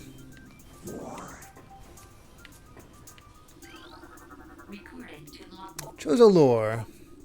The surges of negative energy brought by the meteor far exceed our expectation. We Chozo have yet to find a way to rid ourselves of the great poison. All we can do now is seal it away and wait for the day when a power to purify the poison appears. However, it is already impossible to collect all the pieces of the great poison, and as it is already spread, seeping into the planet and hardening.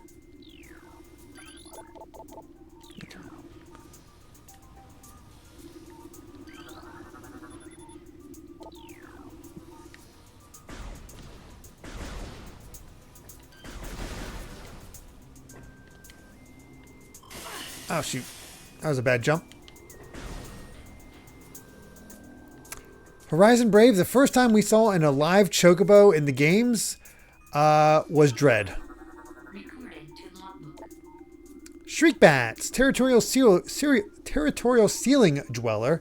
Body temperature peaks at 121 degrees centigrade. Shriek Bats have high internal temperatures, making them easy to spot with thermal imaging. They roost on cave ceilings while hunting for small prey. Fiercely territorial, they dive bomb anything that wanders near. Yeah, you guys do that. I'll just take you out.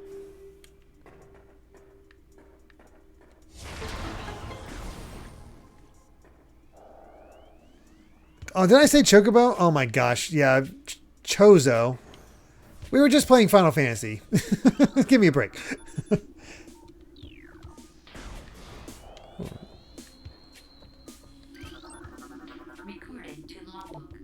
A Reaper Vine, powerful rock-dwelling tentacle. Saw a green Chocobo in Super. Oh my gosh.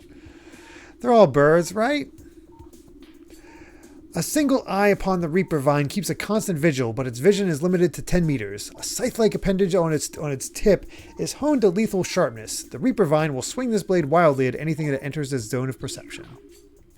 Hey, 25% of the logbook already. Dang. That was quick. I forgot that this game isn't exactly super long.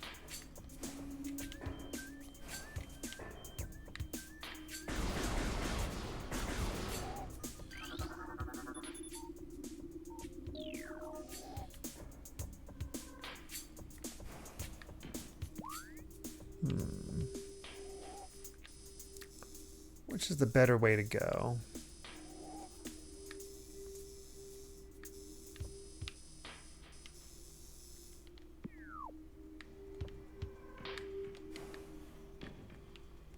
I can go that way, but let's see if we can go this way.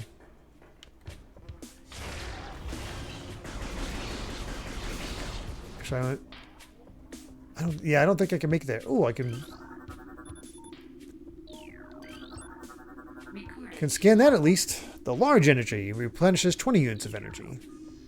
Can't pull it in though. I don't think I can go that way. Oh, good night, Oren Emily. Take care. Chozos versus Chocobos. Who shall win? Ow. That was... Oh no. Oh no. Oh no. Whew. Okay. That was a poor jump.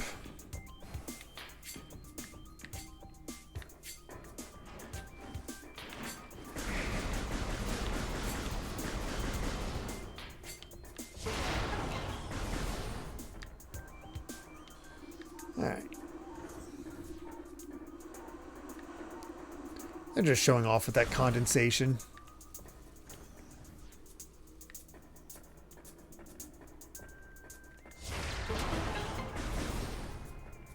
There we go. Save point. Do you think the Japanese press will keep track of who meets with Nintendo at TGS? I don't know, Sumo Wani. It's hard to say. I don't expect it, but we'll see. I'm not even sure how far away TGS is. I think our next big event is Gamescom, right? I think that's before TGS.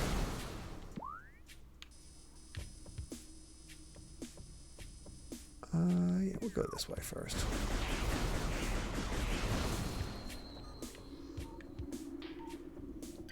I heard something charging. Path of corruption leads ever higher.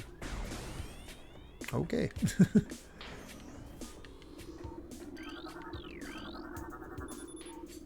That which fouls the waters seeks the sun.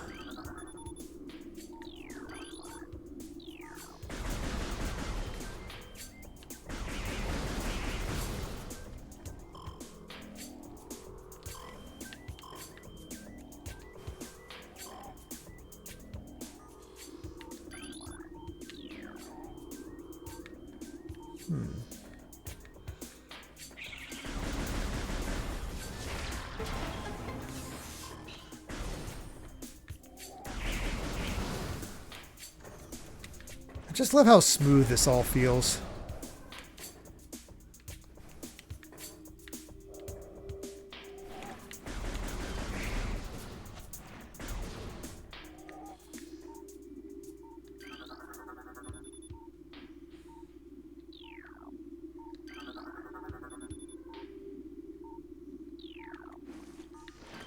Hello. I'm exploring. Give me a sec.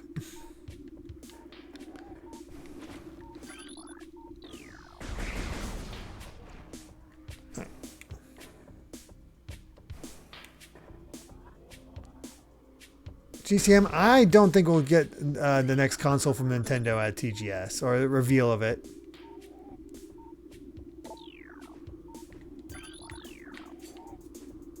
They typically don't have much presence at TGS. Okay. I remember the runic symbols from the previous room. I thought I did something with it, though. Apparently not. Oh, crap.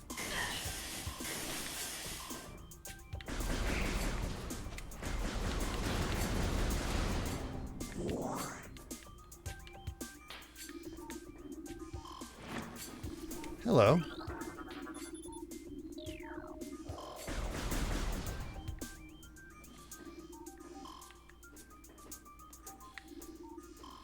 Was that all of them, or was there still one more? Let me go back and check.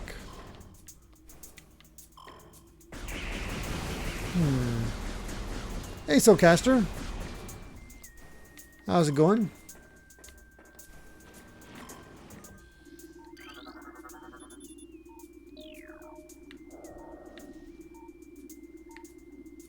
Okay, so 2 activated. So 2 in the previous room. Okay, we got it.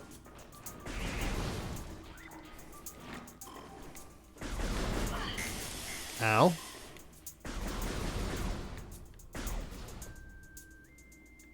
The speculations are going to be pitching the console to business partners. We'll see. I can see that being the case, but also, I don't know.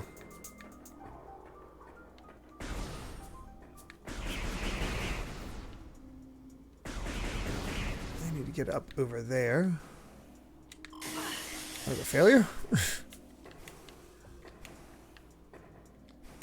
This is a better way to go.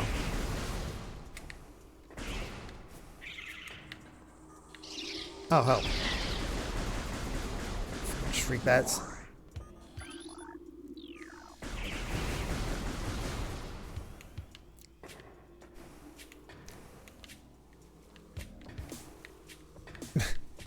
Guess that wasn't a great jump.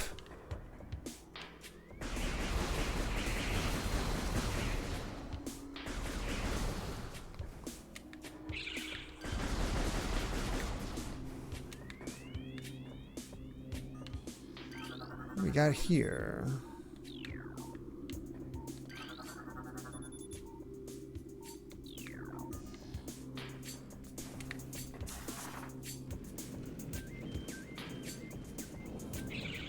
Oh boy.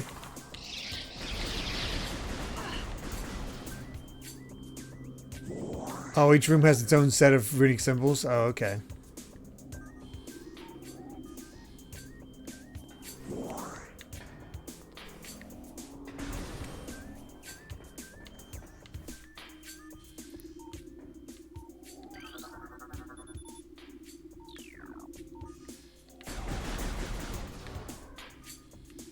Fortunately, the shriek bats aren't really that much of an issue.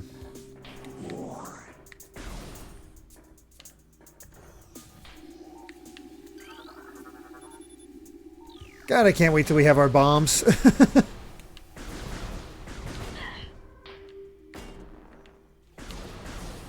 That'll be nice. Knowing my luck, though, the bombs are the way we just came from. And didn't find all the runic symbols for.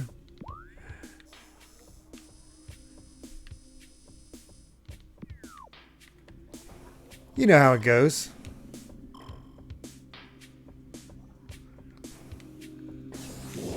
Oh, the world design is absolutely excellent. No doubt there. That's a dead end, so let's go ahead and go that way.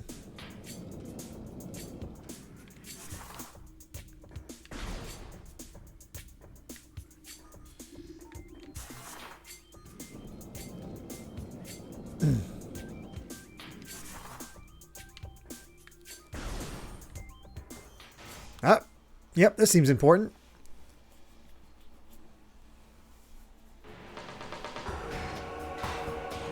Oh, I think I remember this thing. We got a flamethrower. Mechanoid, an incinerator drone programmed for high temperature waste disposal. Device schematics indicate a high risk of malfunction when internal power core is damaged. Unit has minimal combat programming, but can defend itself if necessary. This drone's intense heat blast compensate for its lack of battle prowess.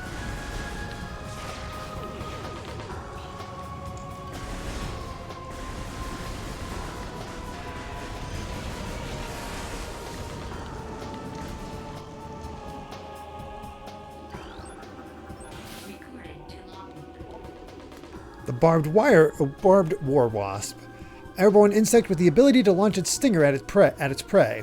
A highly aggressive member of the war wasp family, this insect can propel the tip of its stinger up to 20 meters. The stinger tips regrow seconds after launch and contain an acidic compound designed to predigest prey. Ooh.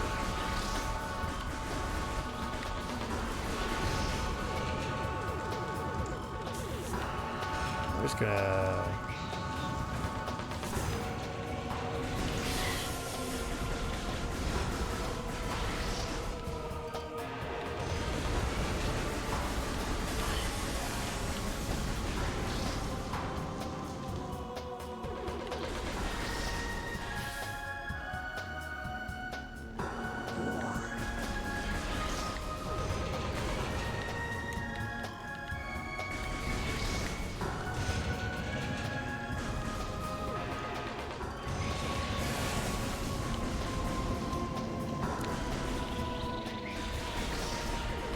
I can see why they're not a big fan of me at the moment. Oh, jeez.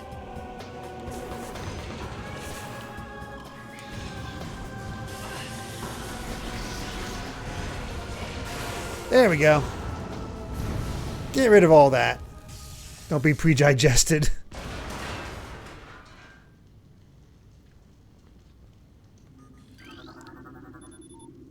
Now we're talking. The Morph Ball Bomb.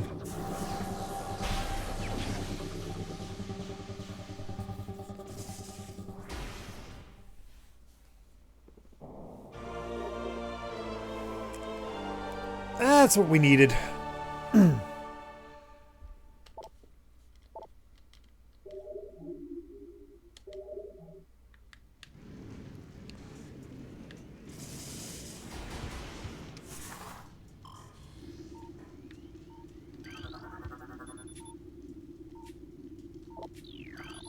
All of its inhabitants have been exterminated, preventing regeneration. Excellent.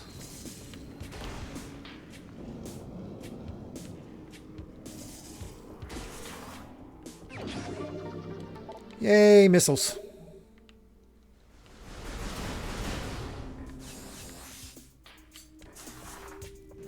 Alright, that was a good diversion.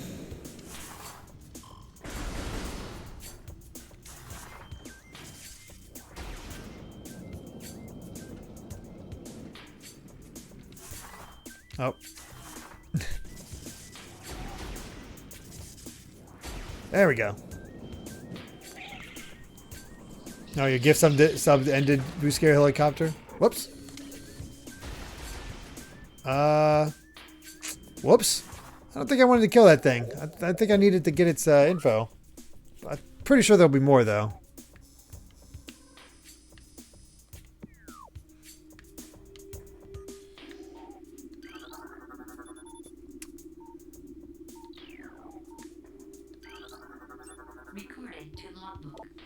Standard Morph Ball slot. This slot is active. Inserting the Morph Ball and detonating a bomb will usually cause these slots to send electrical impulses that can activate different types of devices.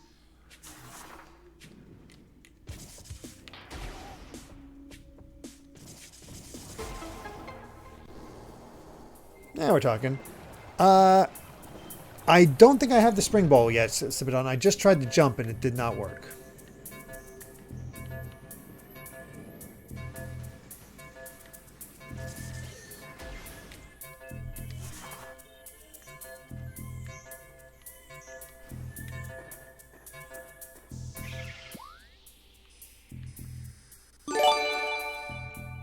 Chris Struck, thank you very much for the gift sub going to Boost Scary Helicopter. X for the spring ball? Oh. Weird. Why isn't it B for jump?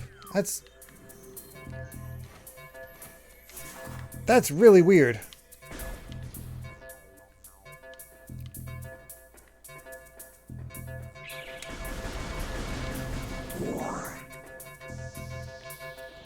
Anything else here? Yeah, there is that.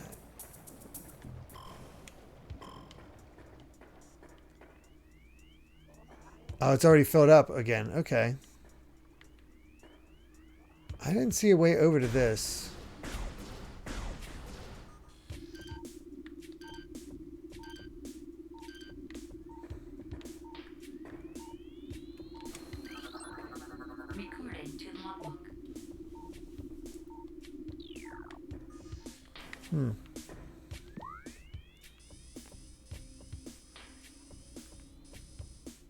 I guess I need to come back there.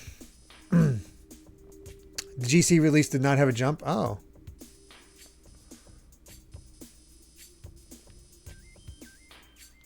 I don't think I can make it over there.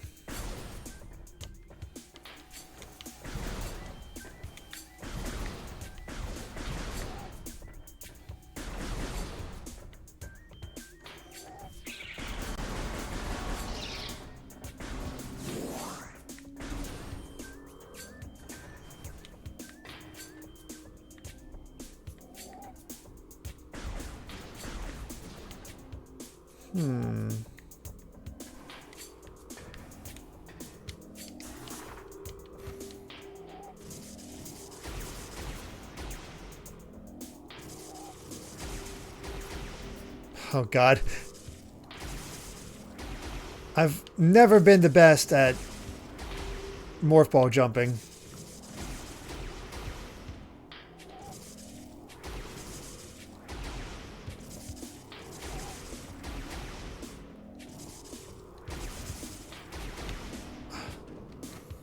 I don't think I can get it now.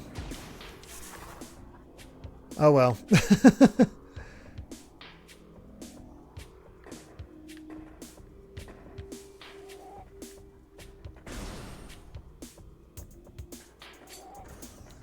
I could have used a bit more that to help with it. I just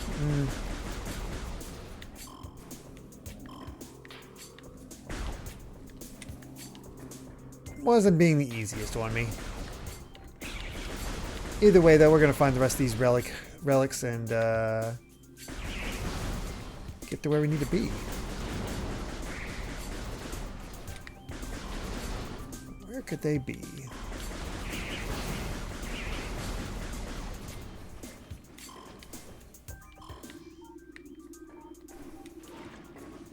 Okay, it looks like they need to be reactivated.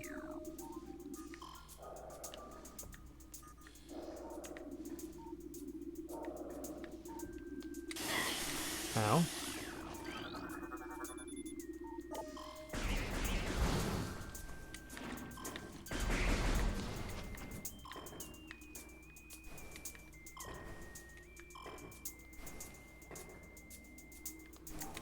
Morph ball jumps were painful. Yeah, that's something I always struggled with.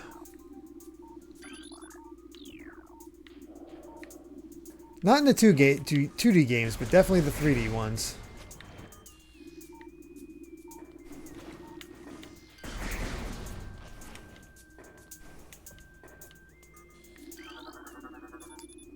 Alright, where's the fourth?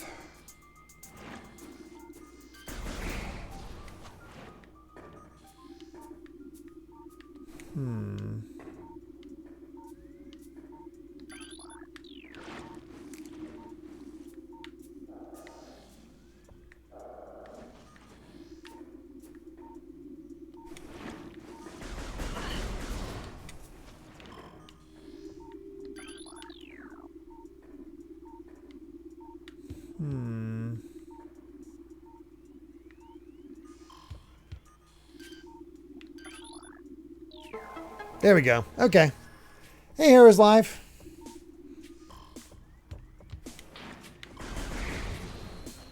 Welcome to the stream. We're just making our way through Prime. I won't say we're making great, super fast progress, but we're making progress. I've never been a speedrunner for Metroid. I just like taking it at my own pace.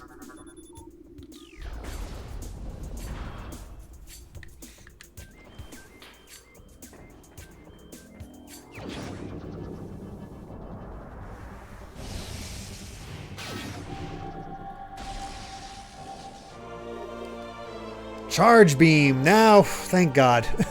That's so nice to have.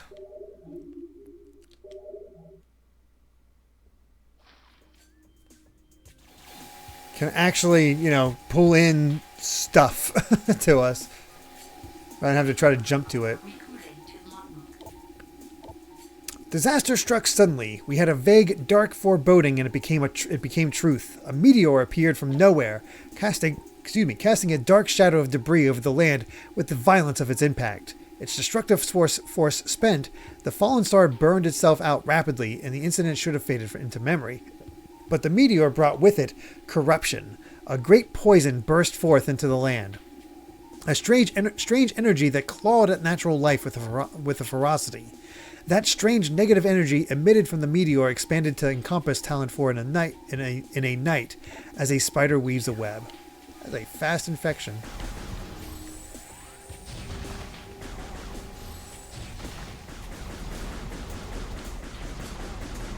Alright, fellas, let me through.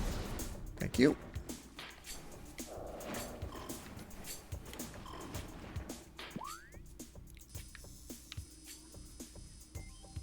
Oh, crap. I need to go back up there. I missed that there was an opening. Glad I looked at the map.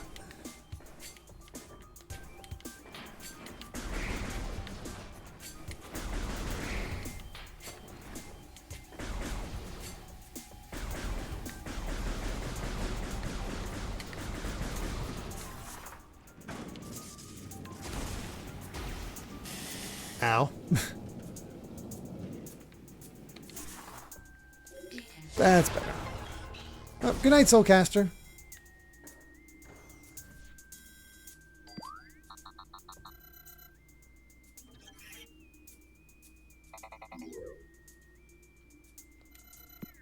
I mean, I kind of had that figured out already, but thank you.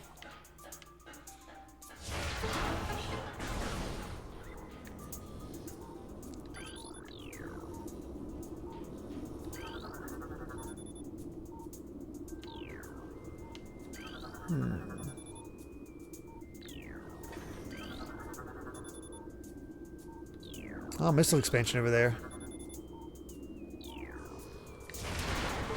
I will take that. I now have as many missiles as I did at the start of the game.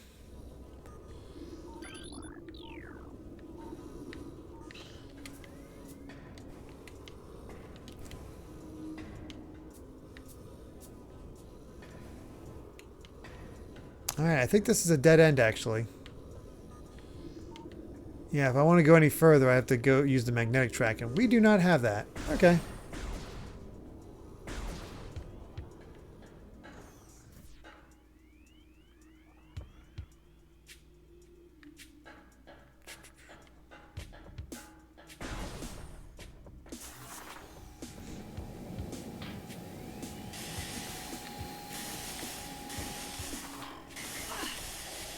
I don't know if there will ever be a day when we start with all of our stuff and get to keep it. Where's the fun in that?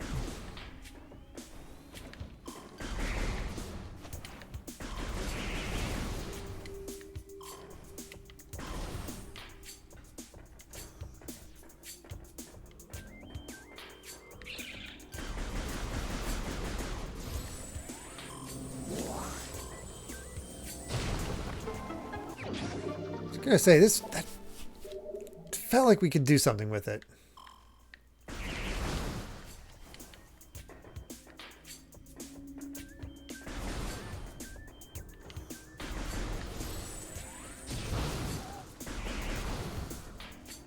All right, now comes the question.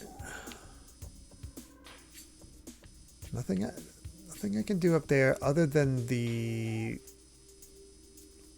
one random door that's not even highlighted anymore. I think I just need to go back.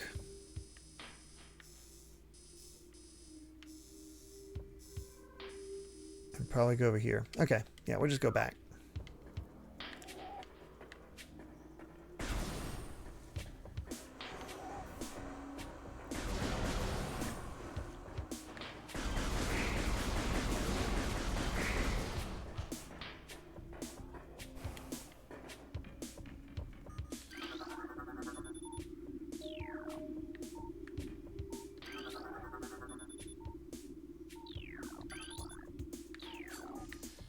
That's a good sign. We got some sandstone blocks to break through.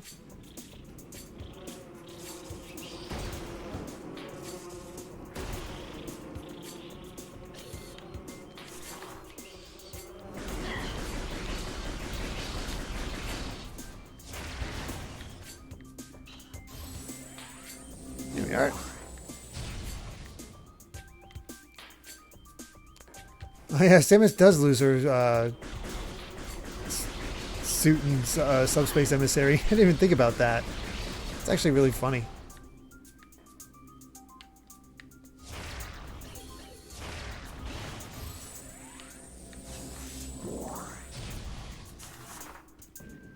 Ooh. Cut that one a little close.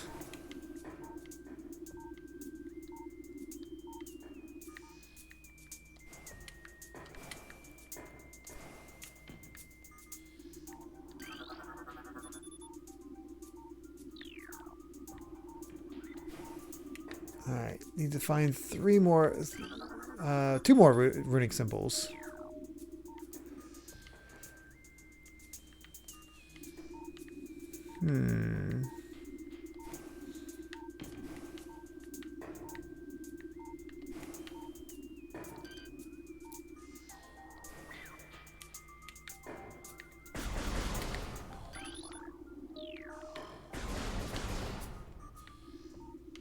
Alright, one more. Aha!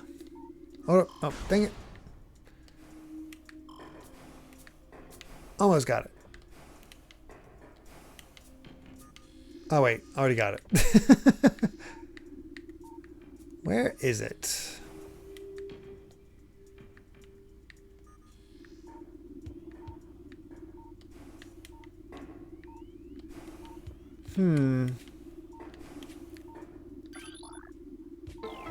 There we go. Walked right by it. Go figure.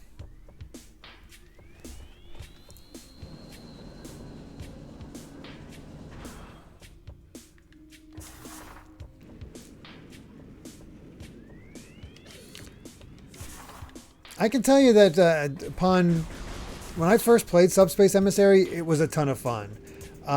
Because just seeing all the cutscenes of the characters interacting, it's what a lot of fans wanted. Actually,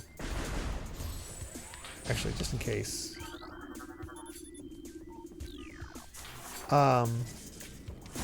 Just to have those interactions and to see how they all the characters be together. It was really cool. Unfortunately, Sakurai did not like the cutscenes ending up on YouTube, so, you know, didn't get to keep that. Oh, I didn't realize I never got this. Venom weed, poisonous plant that retracts into the ground if threatened. Venom weeds evolve to thrive in the habitats of large organisms. They lure prey with brightly colored leaves, then detain it with tiny barbs that deliver a powerful toxin. Venom weeds rapidly decompose anything that succumbs in their midst. Oh yeah, Captain Falcon killed all the Pikmin. Sheesh. Yeah, gotta love how they played that for laughs. To the horror of Pikmin fans everywhere. That's why I never got a new game. He killed Sakurai's babies.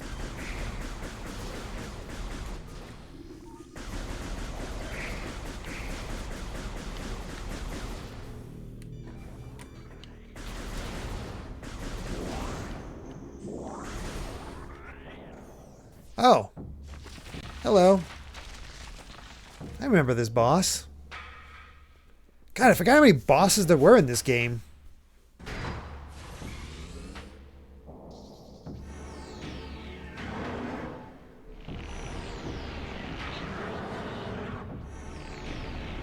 Oh god, we had so many Pikmin die last night. It was... Whew.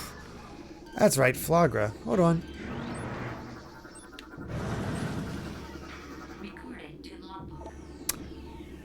This mutant plant is the source of toxic water in the ruins. Flagra's growth cycle has been radically accelerated. As a result, it requires near constant exposure to solar energy to remain active. This exposure has made Flagra's outer shell thick and durable. Its lower root system is unprotected and vulnerable, however. Exploit this flaw when possible. Concentrated weapon fire can daze it for short periods.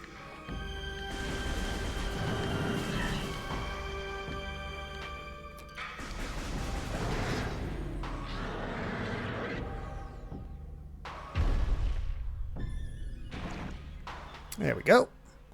Gee, I wonder what we should do.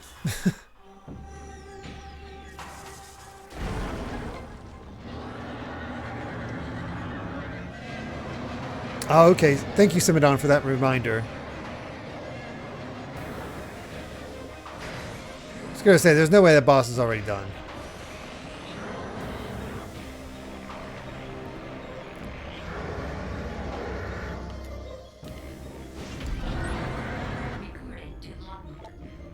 One of Flagra's tentacles fills this narrow drainage channel. Analysis indicates that Flagra's central nervous system is located at the base of this structure. Ow.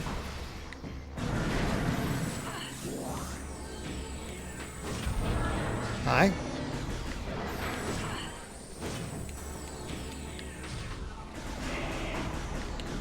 Wait.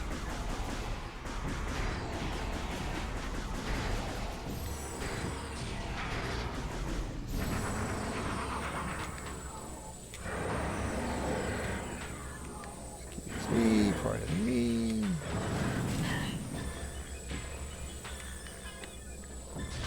Oh, shoot. Missed.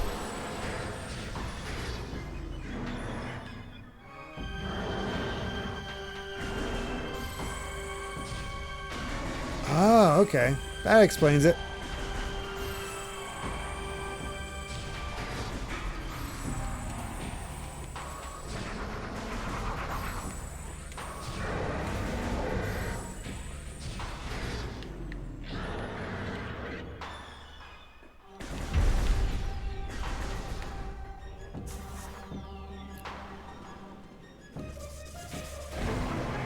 There we go.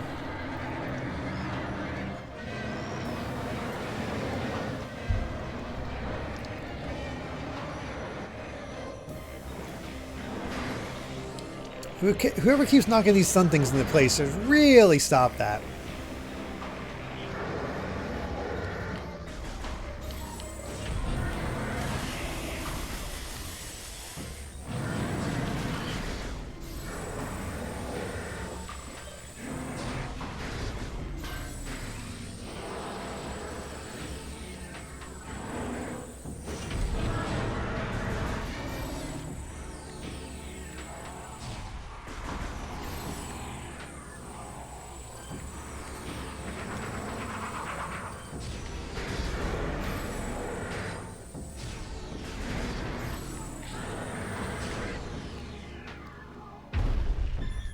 Go.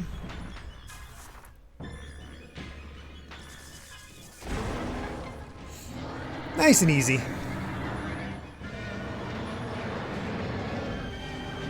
Here's live. You just got an ad for Gran Turismo. I have no interest in seeing it.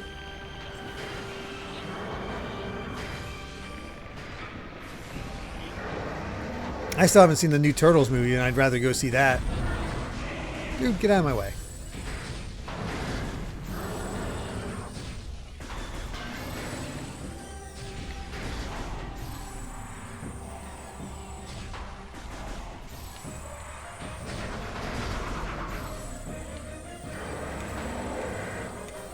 Get you to get a little boost.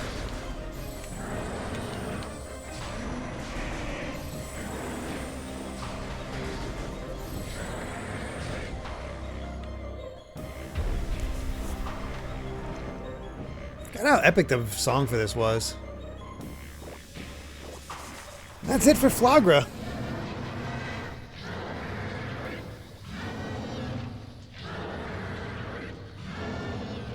Oh yeah, how is the Twisted Metal show? I've not heard anything, to be honest, so it's not a great sign.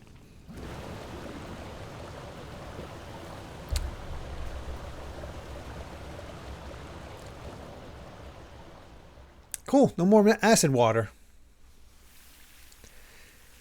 Yeah, hopefully it's only the TMNT costumes that cost that much, because holy crap, that's ridiculous.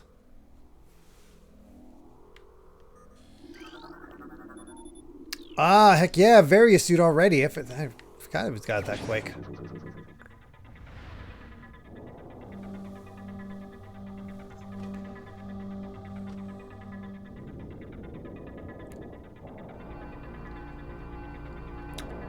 T-pose for power. It's a shame we don't get like a full magical girl transformation for Samus.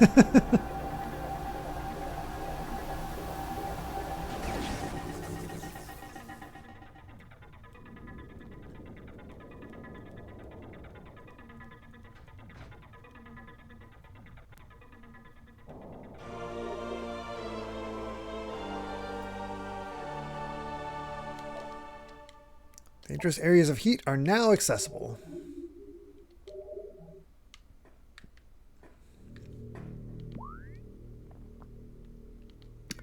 Cool. That is that.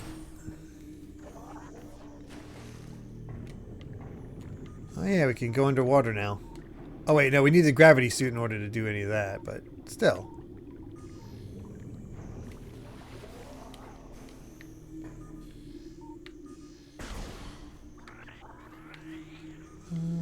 Anything?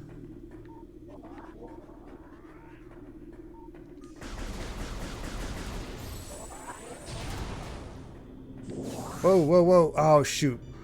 That looked like new units of health. Recorded to logbook. Pulse Bamu, excuse me, life form of raw energy, periodically releases explosive segments. Pulse Bamus are energy beings and vulnerable to most known weapons. Electrical energy can harm them, however, they lack any intelligence beyond an instinctive attraction to other charged energy sources. Pulse Bamus produce energy constantly. All excess energy is shed, regardless of who or what may be nearby.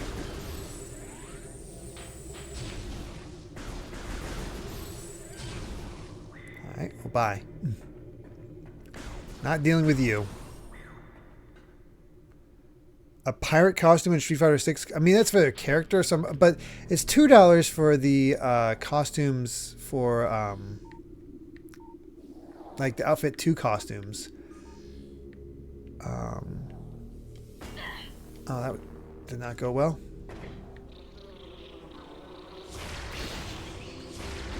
So we're hoping it's going to be more like that in the future, just in case. Okay, still War Wasp. Because I'll be honest, I'm not going to get costumes for my avatar. I don't care. But it is tempting to get costumes for the Street Fighters themselves. And hopefully there'd be ways of, you know, getting those for free. Yeah, we're not getting in the whatever the cordite is anytime soon. The cries of this dying land echo in our ears as we Chozo watch the great poison seep ever further into the living pulse of the planet. The dark energy sinks into the trees and waters, devouring all life. Peaceful beasts die by the thousands. Some creatures survive, but their forms grow as twisted and evil as the force that fell from the sky. Many of these mutated monstrosities remain small enough to do little harm, but others grow enormous and threaten our very existence. One such beast defiles our sacred fountain, disgorging poison from its foul form, replacing pure flowing water with cascades of creeping death. Even in the face of such horror, we Chozo do not turn in fear. We are all that stands in the way of this great poison, and it is our duty to contain it. There you go. Can't do anything with the cordite.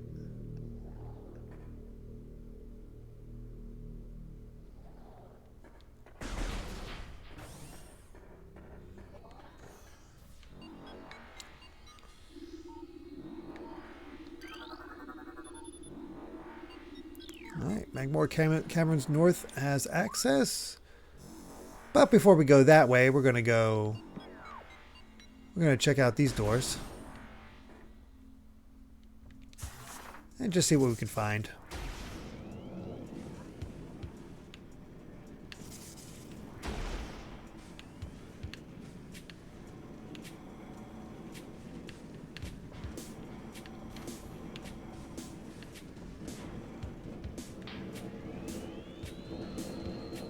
I know this is the way we already explored, but just curious about it connecting. Okay, yeah, this is the other side of the thing that we could not access because we did not have the thing yet, the morph ball yet. Good to know.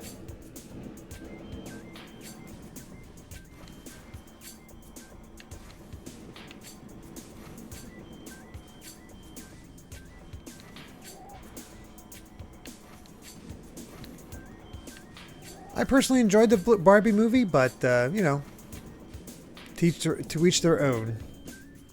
As far as the fight money you can earn through Battle Pass, I mean, you're already paying money for the Battle Pass, so why? Might as well just put that money to, I mean, I guess unless you really want that stuff for the Battle Pass, which again is just more stuff for your avatar. I'd rather just put that towards extra costumes if I want.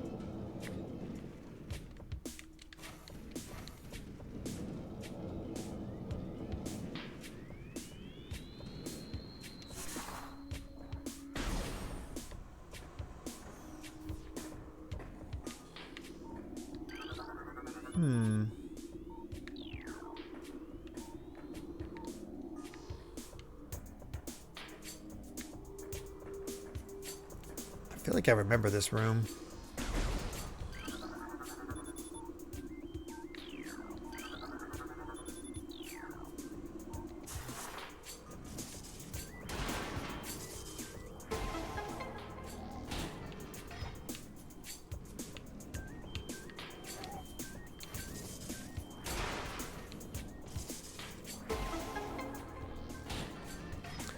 I think I am forced to do some... There we go. Bomb jumping. Bam! Missile expansion. I honestly think that was one of the last missile expansions I got the first time I played this.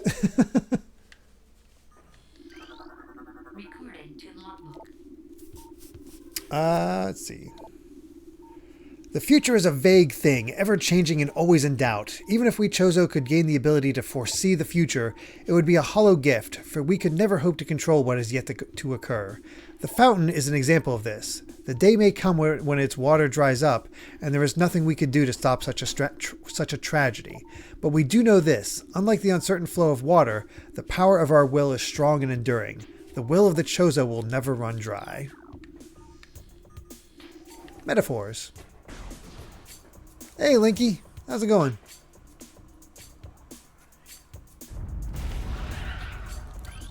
Still beetles.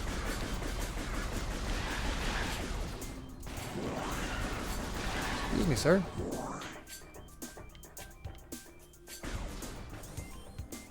Ah, here we go. I'm extra glad we came this way.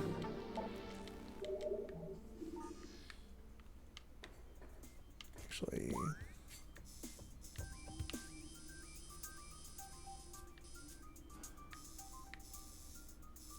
Might.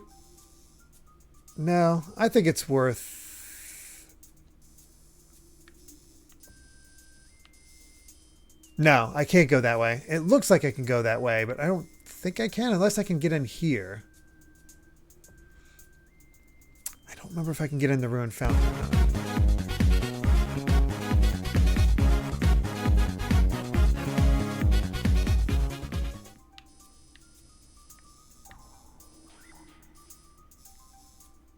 Alright, I'm going to head down. Oh, save? Next save room I find, I will do that. Alright, I'm going to jump down.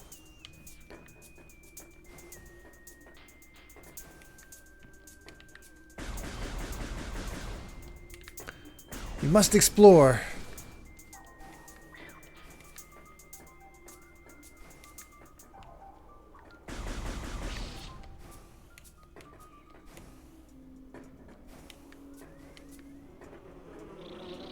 Excuse me, pardon me.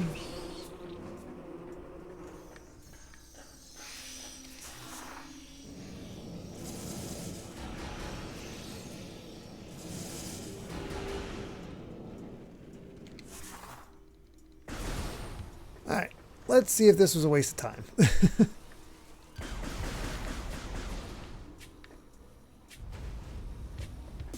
Well, we'll want to go back. We'll want to come back here eventually, that's for sure. And hey, the water's okay now, so I can use that to get on the track. So that's good at least.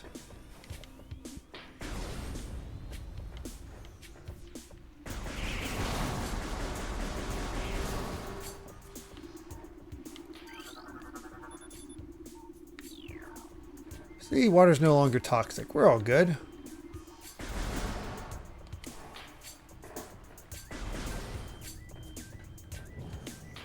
Ah, but this we cannot do. There's a door on the other end we can't do anything with, and we don't even have the grapple beam, so yep. Oh, well. It was worth a look-see.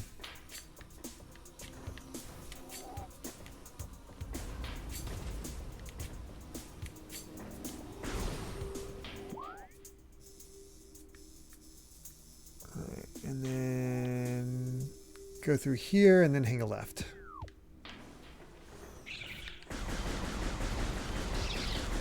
Lost a little time, but that's all right.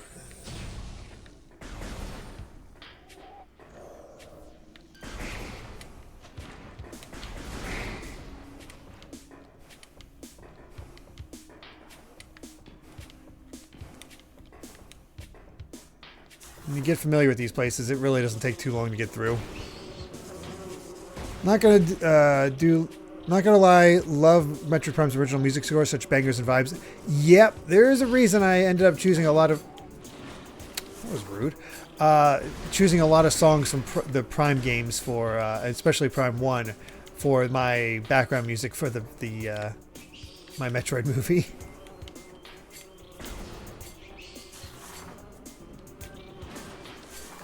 Well, that was just my fault.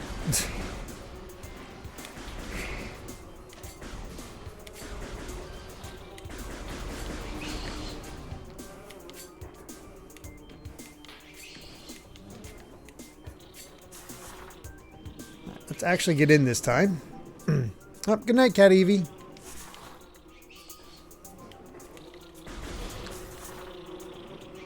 Take care.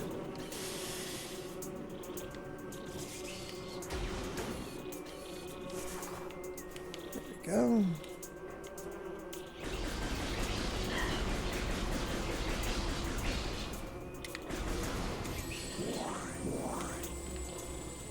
Okay, we're through. Oh, the sandstone came back. I wouldn't have expected that, honestly.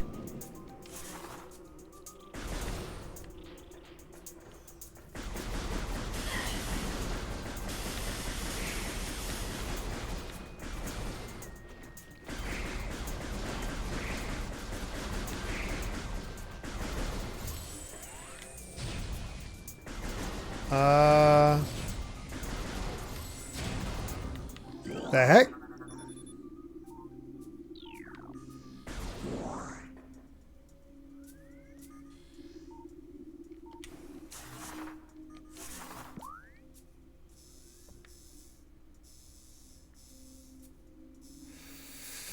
I went the wrong way. I can just return through this way. I have to go this way around.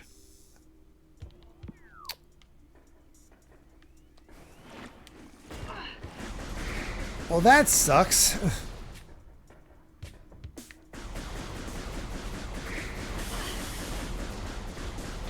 Well, time to get reckless. Let's get out of here.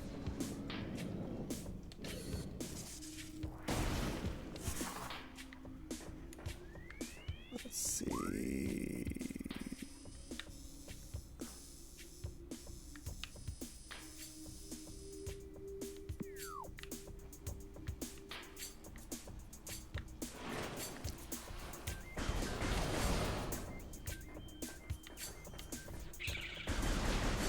That's what I believe.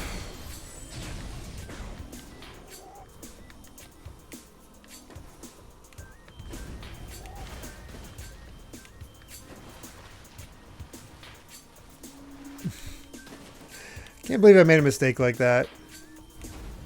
Well, I can. But this is legit.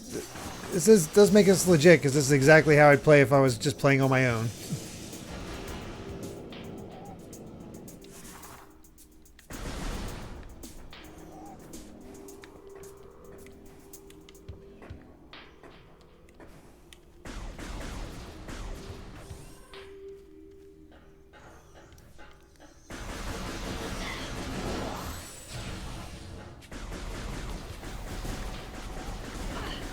You.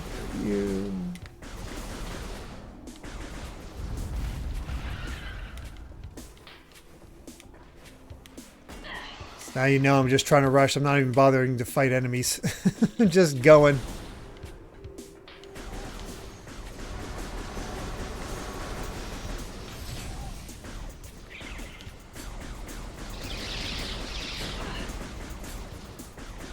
Although, I don't think I went this way the last time. Okay, there's that at least. Oh, I realize, I know the Morph Ball Bomb can open up the doors as well. It just makes more sense to me to just open up and go through.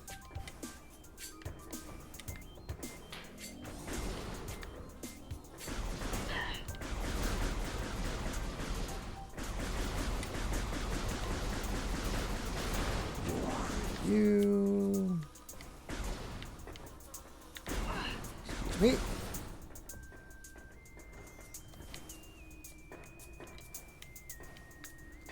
I can't go through that other boss room. I have to go through this boss room. That's just how it works. For some reason.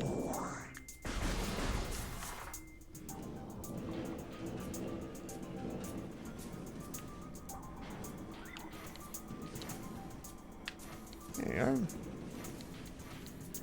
I am speed, yes.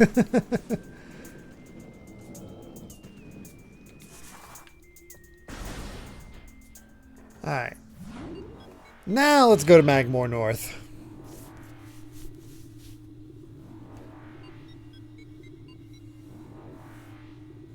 It's not really a tactical RPG, Chris Struck. The legacy of the Battle Network games. You're not like taking a turn to move. It's sort of like your arena that you can move in. So you just have this 3x3 square grid that you can move in, but it's not like you like pick a turn and move there. It keeps it sort of like action RPG-ish in that way. But yeah, it's not a turn-based tactical RPG at all.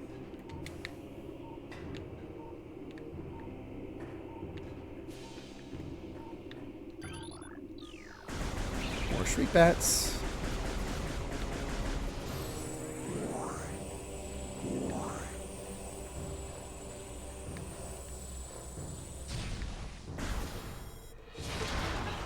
Definitely a little steamy in here.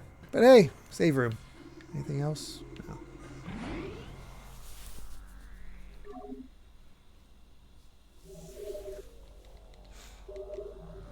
Eventually I'll have to pick up the Battle Network collection.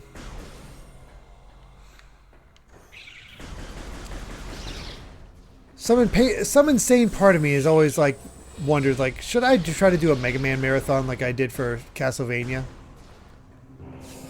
Is that stupid?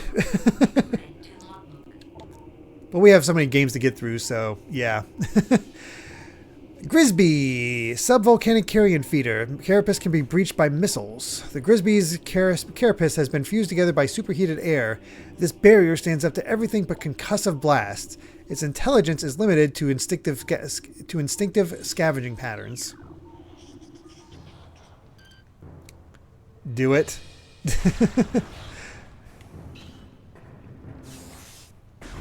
Now you guys don't understand. Like when I say like Castlevania, I mean like Castlevania. I'd find some way to play all those games. Well, as many as I can, because like I'm not gonna play like Mega Man DOS, for example.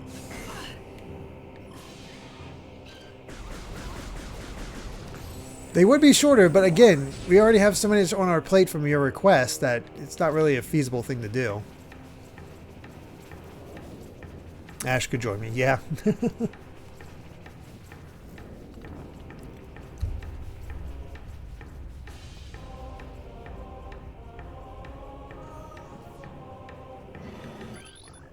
Whoop, I don't want to talk about you. I want to talk about you. Hey, Magmore. This is his caverns. Fire-breathing serpent that dwells in lava. Magmores prefer extreme heat zones and are susceptible to frigid attack forms. Sightless, they navigate the lava currents using their sonar receptors. Magmores have a keen sense of smell, enabling them to pinpoint targets with startling accuracy.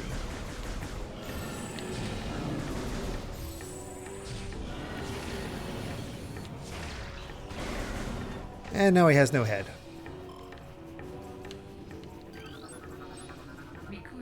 Oh, this is a great song.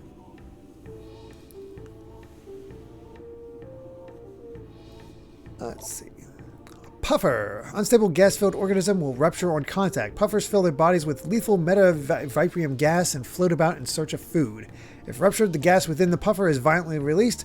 Despite their fragile bodies, puffers are aggressive hunters. The gas cloud they release upon death is often fatal to the creature that brings them down as well. Unless I take them down from afar.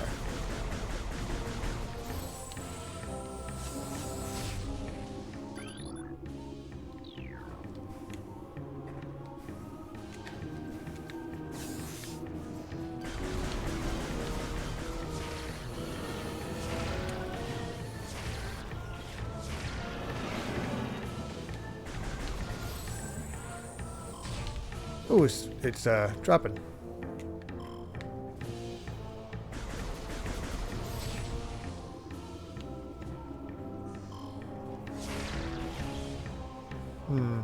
For some reason, I had a memory of something being in there, that pillar. But maybe I'm wrong.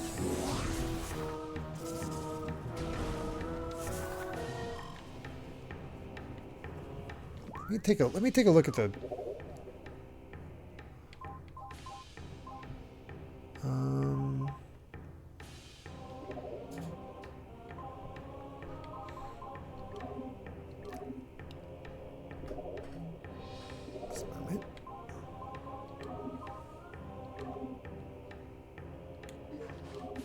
The heat of Magmor was a test for many warriors. A shrine in their honor hides artifact of strength. Phendrana.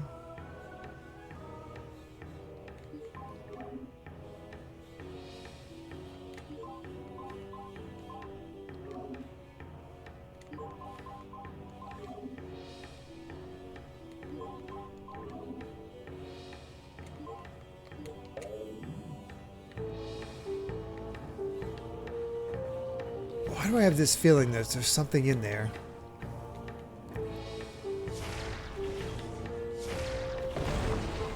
Because there is.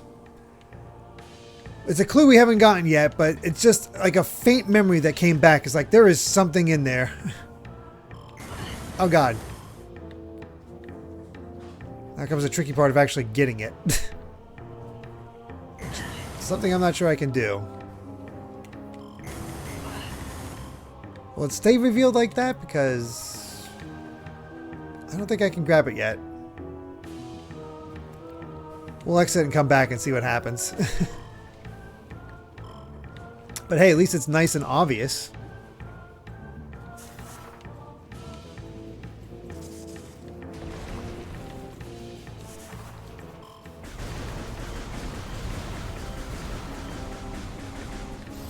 Probably have some buried memory of like that one being the last one I found.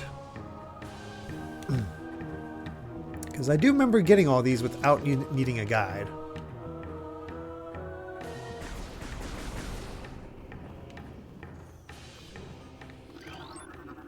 Oh, I remember these little guys.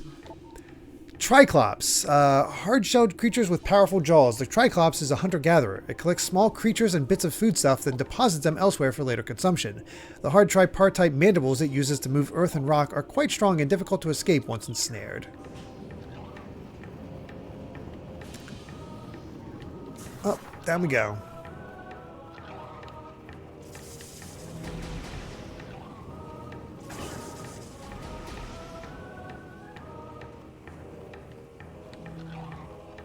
Oh, I can't use my bombs on it. I could blow it up for some reason. Oh, I can.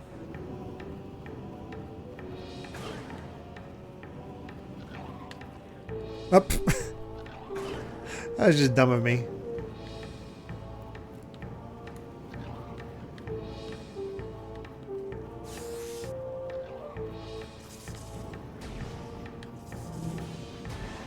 That's better.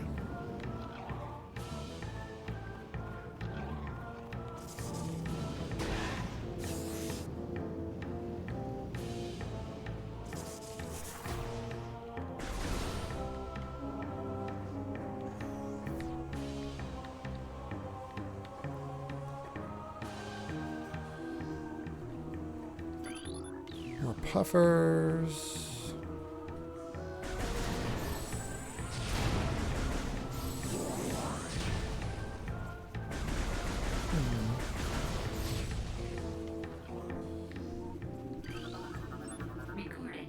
There we go. Ultra Energy replenishes 100 units of energy. That's the one we saw before.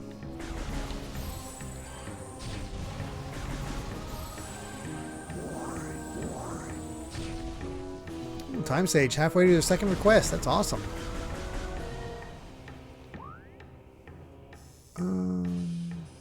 Right or left? Let's go...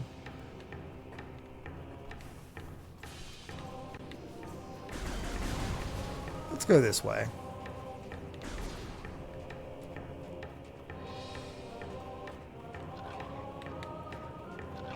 Looks like we have to get to a grate. Where are you?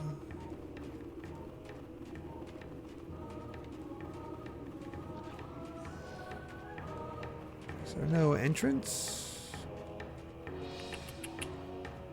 Huh.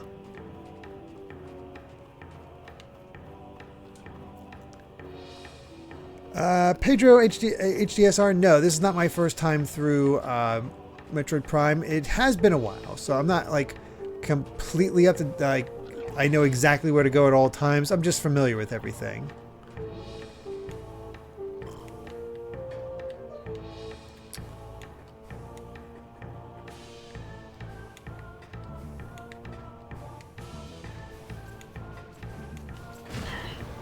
Whoops.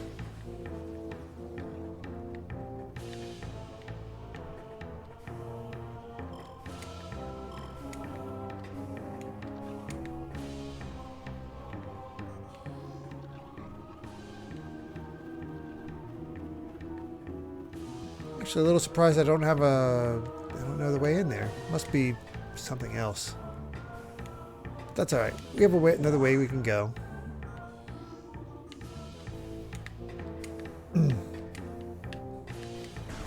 Lesson I've learned from doing a lot of Metroidvanias, don't fret too much about ways that you can't go if there's another way available.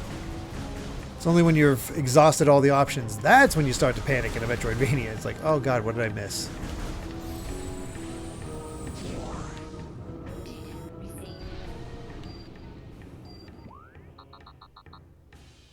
Yeah.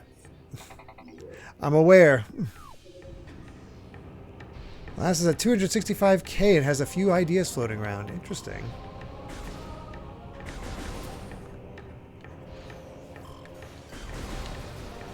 Always curious what you guys have in store for me.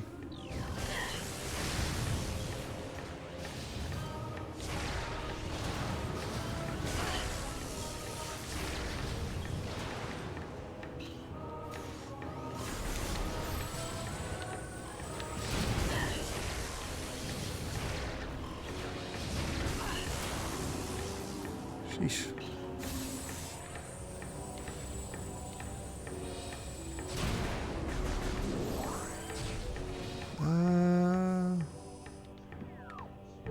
I know that's the way it wants me to go, but what's back here?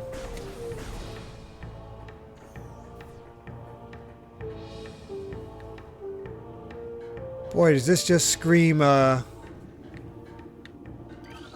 Super Metroid or what? Just need a power bomb.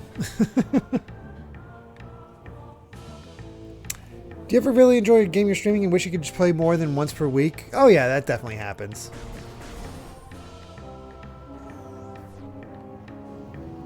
You just get excited for that next time you get to play.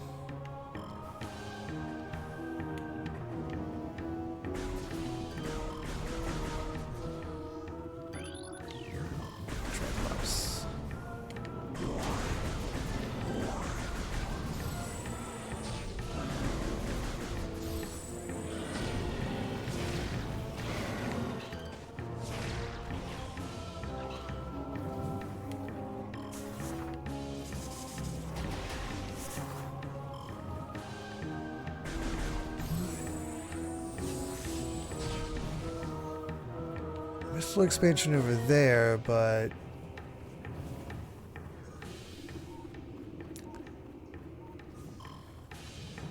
there's just a lot of places I need to get my my swing for my grapple beam.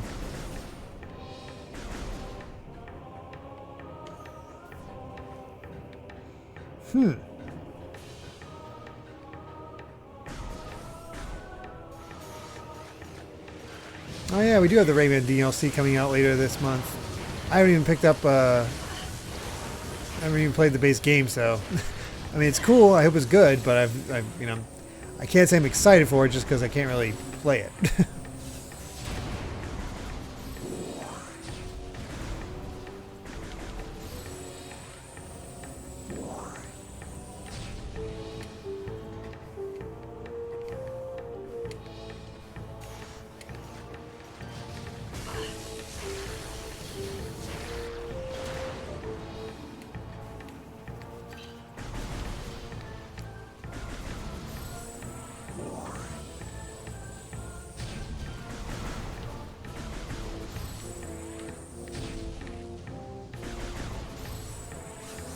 In we go.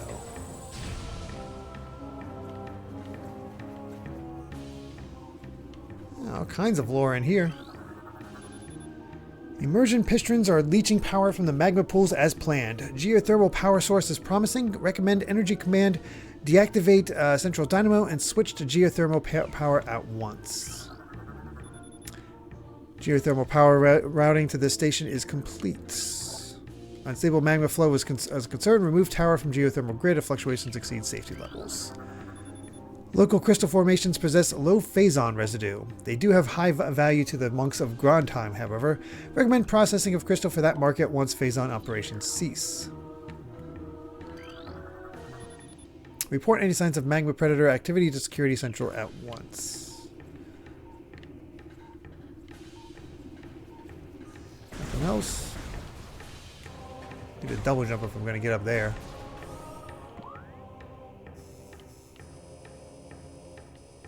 Yeah. About as much as I can do in there.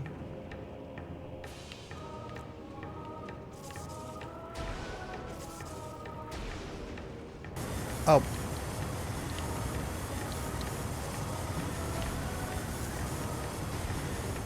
Well, that was extremely dumb.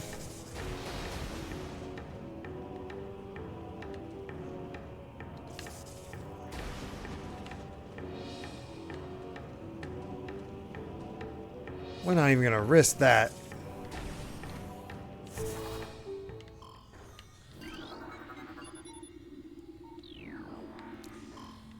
Alright, off to Phendrana Drips.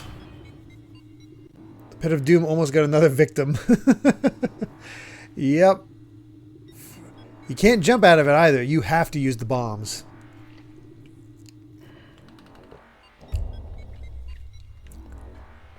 Alright, let's hope for some healing or some save point.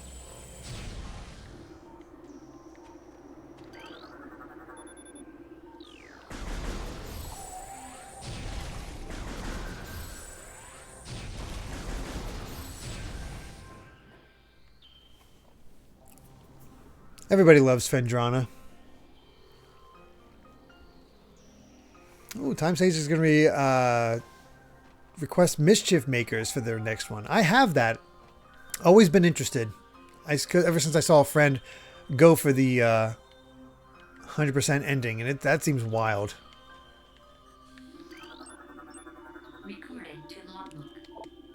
A Flickerbat, scavenger with optical camouflaging that renders it invisible to the naked eye. Flickerbats are deceptive creatures. Excuse me. The only way to track them is reliably is with X-ray imaging.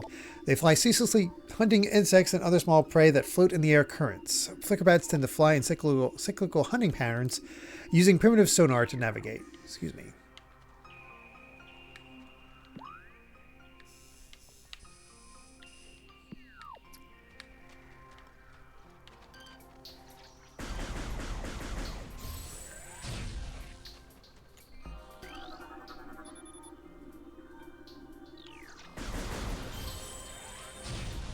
Okay, I don't think I'm having enough to take that out yet. Can't really do much in the water.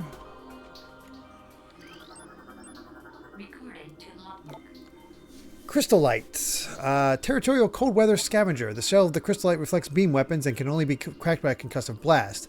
Laying upside down in an ice cave during their larval stage, moisture runs off its body and forms the hard ice shell, which the crystalline retains for the rest of its life. Until I get rid of it. Like a jerk.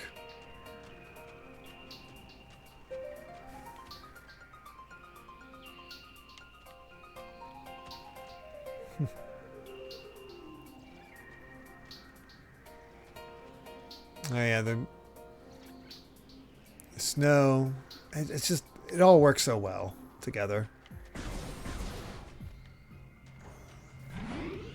Hey look, save point.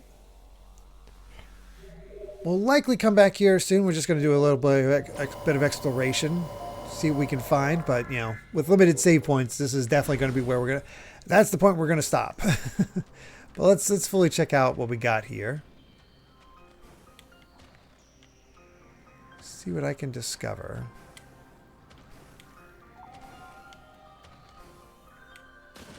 That's where I came in. Okay. These aren't deep. This part's deep.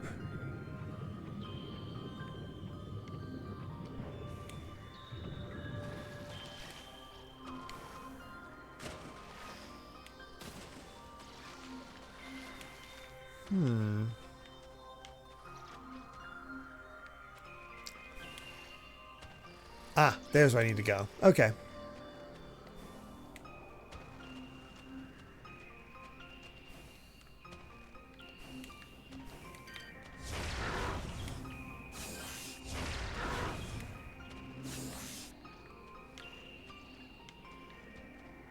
Nothing with that yet.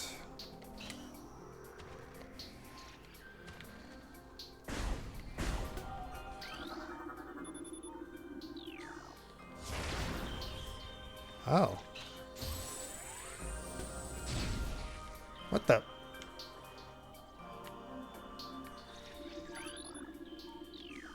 Blast shield. Regular missiles destroy radium. I forget what destroys what. Can see whether that we need this, because, yeah. Thank you, Simidon. Because I was like, what the heck?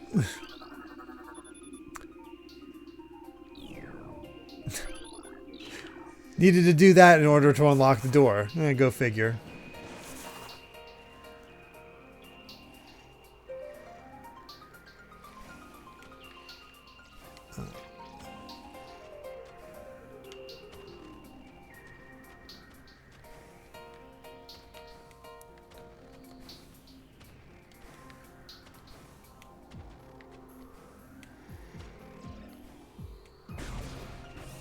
Okay, now we can go.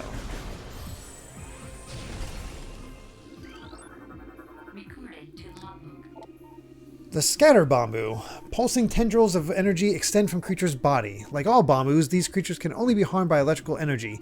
Proximity to these life forms may result in electrical visor interference. It is possible to avoid engaging scatter bamboos by rolling into the morph ball and slipping between the rotating energy streams. Which was kind of the plan all along.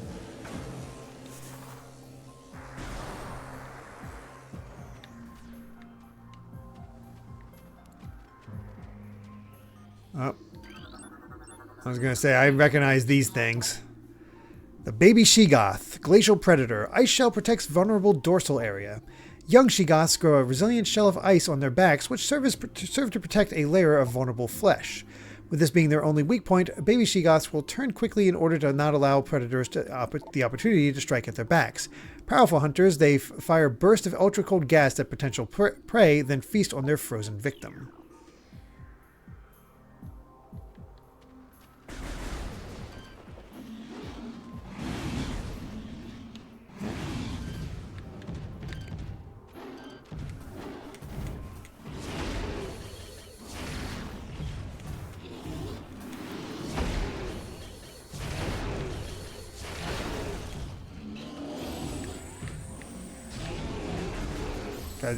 That just looks kind of nasty, seeing the back open like that.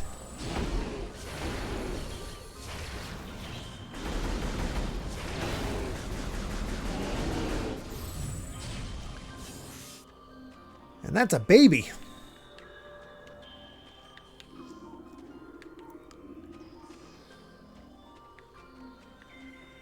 All right.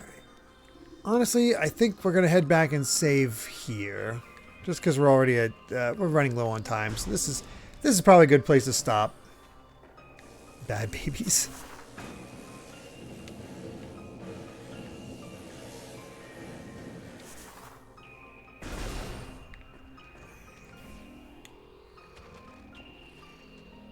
Yeah, I'd say we're making pretty decent progress, all things considered. Let's see here.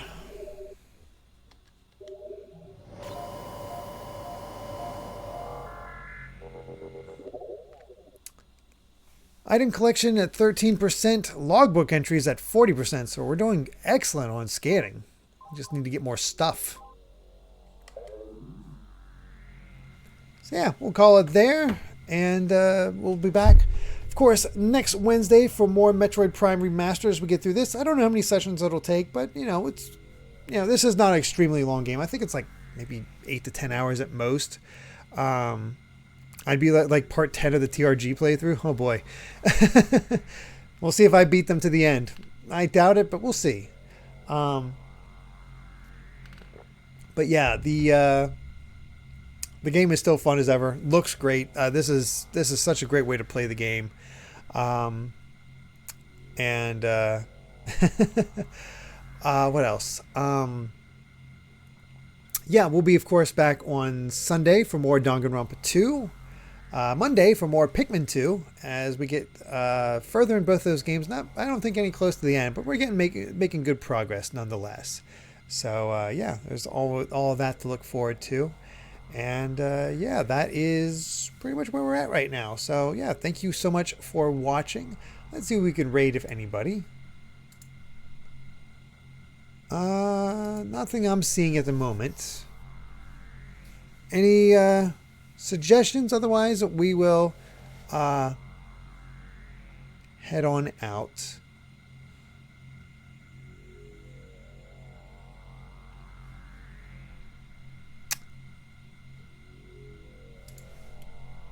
Games Cage is a suggestion.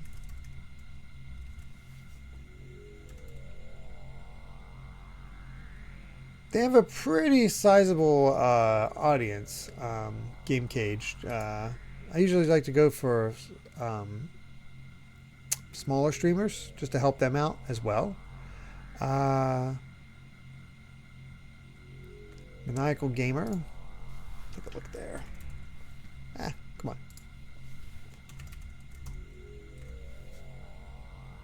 Playing Digimon Survive. That sounds interesting enough. And yeah, we'll go with Prime Time for our raid.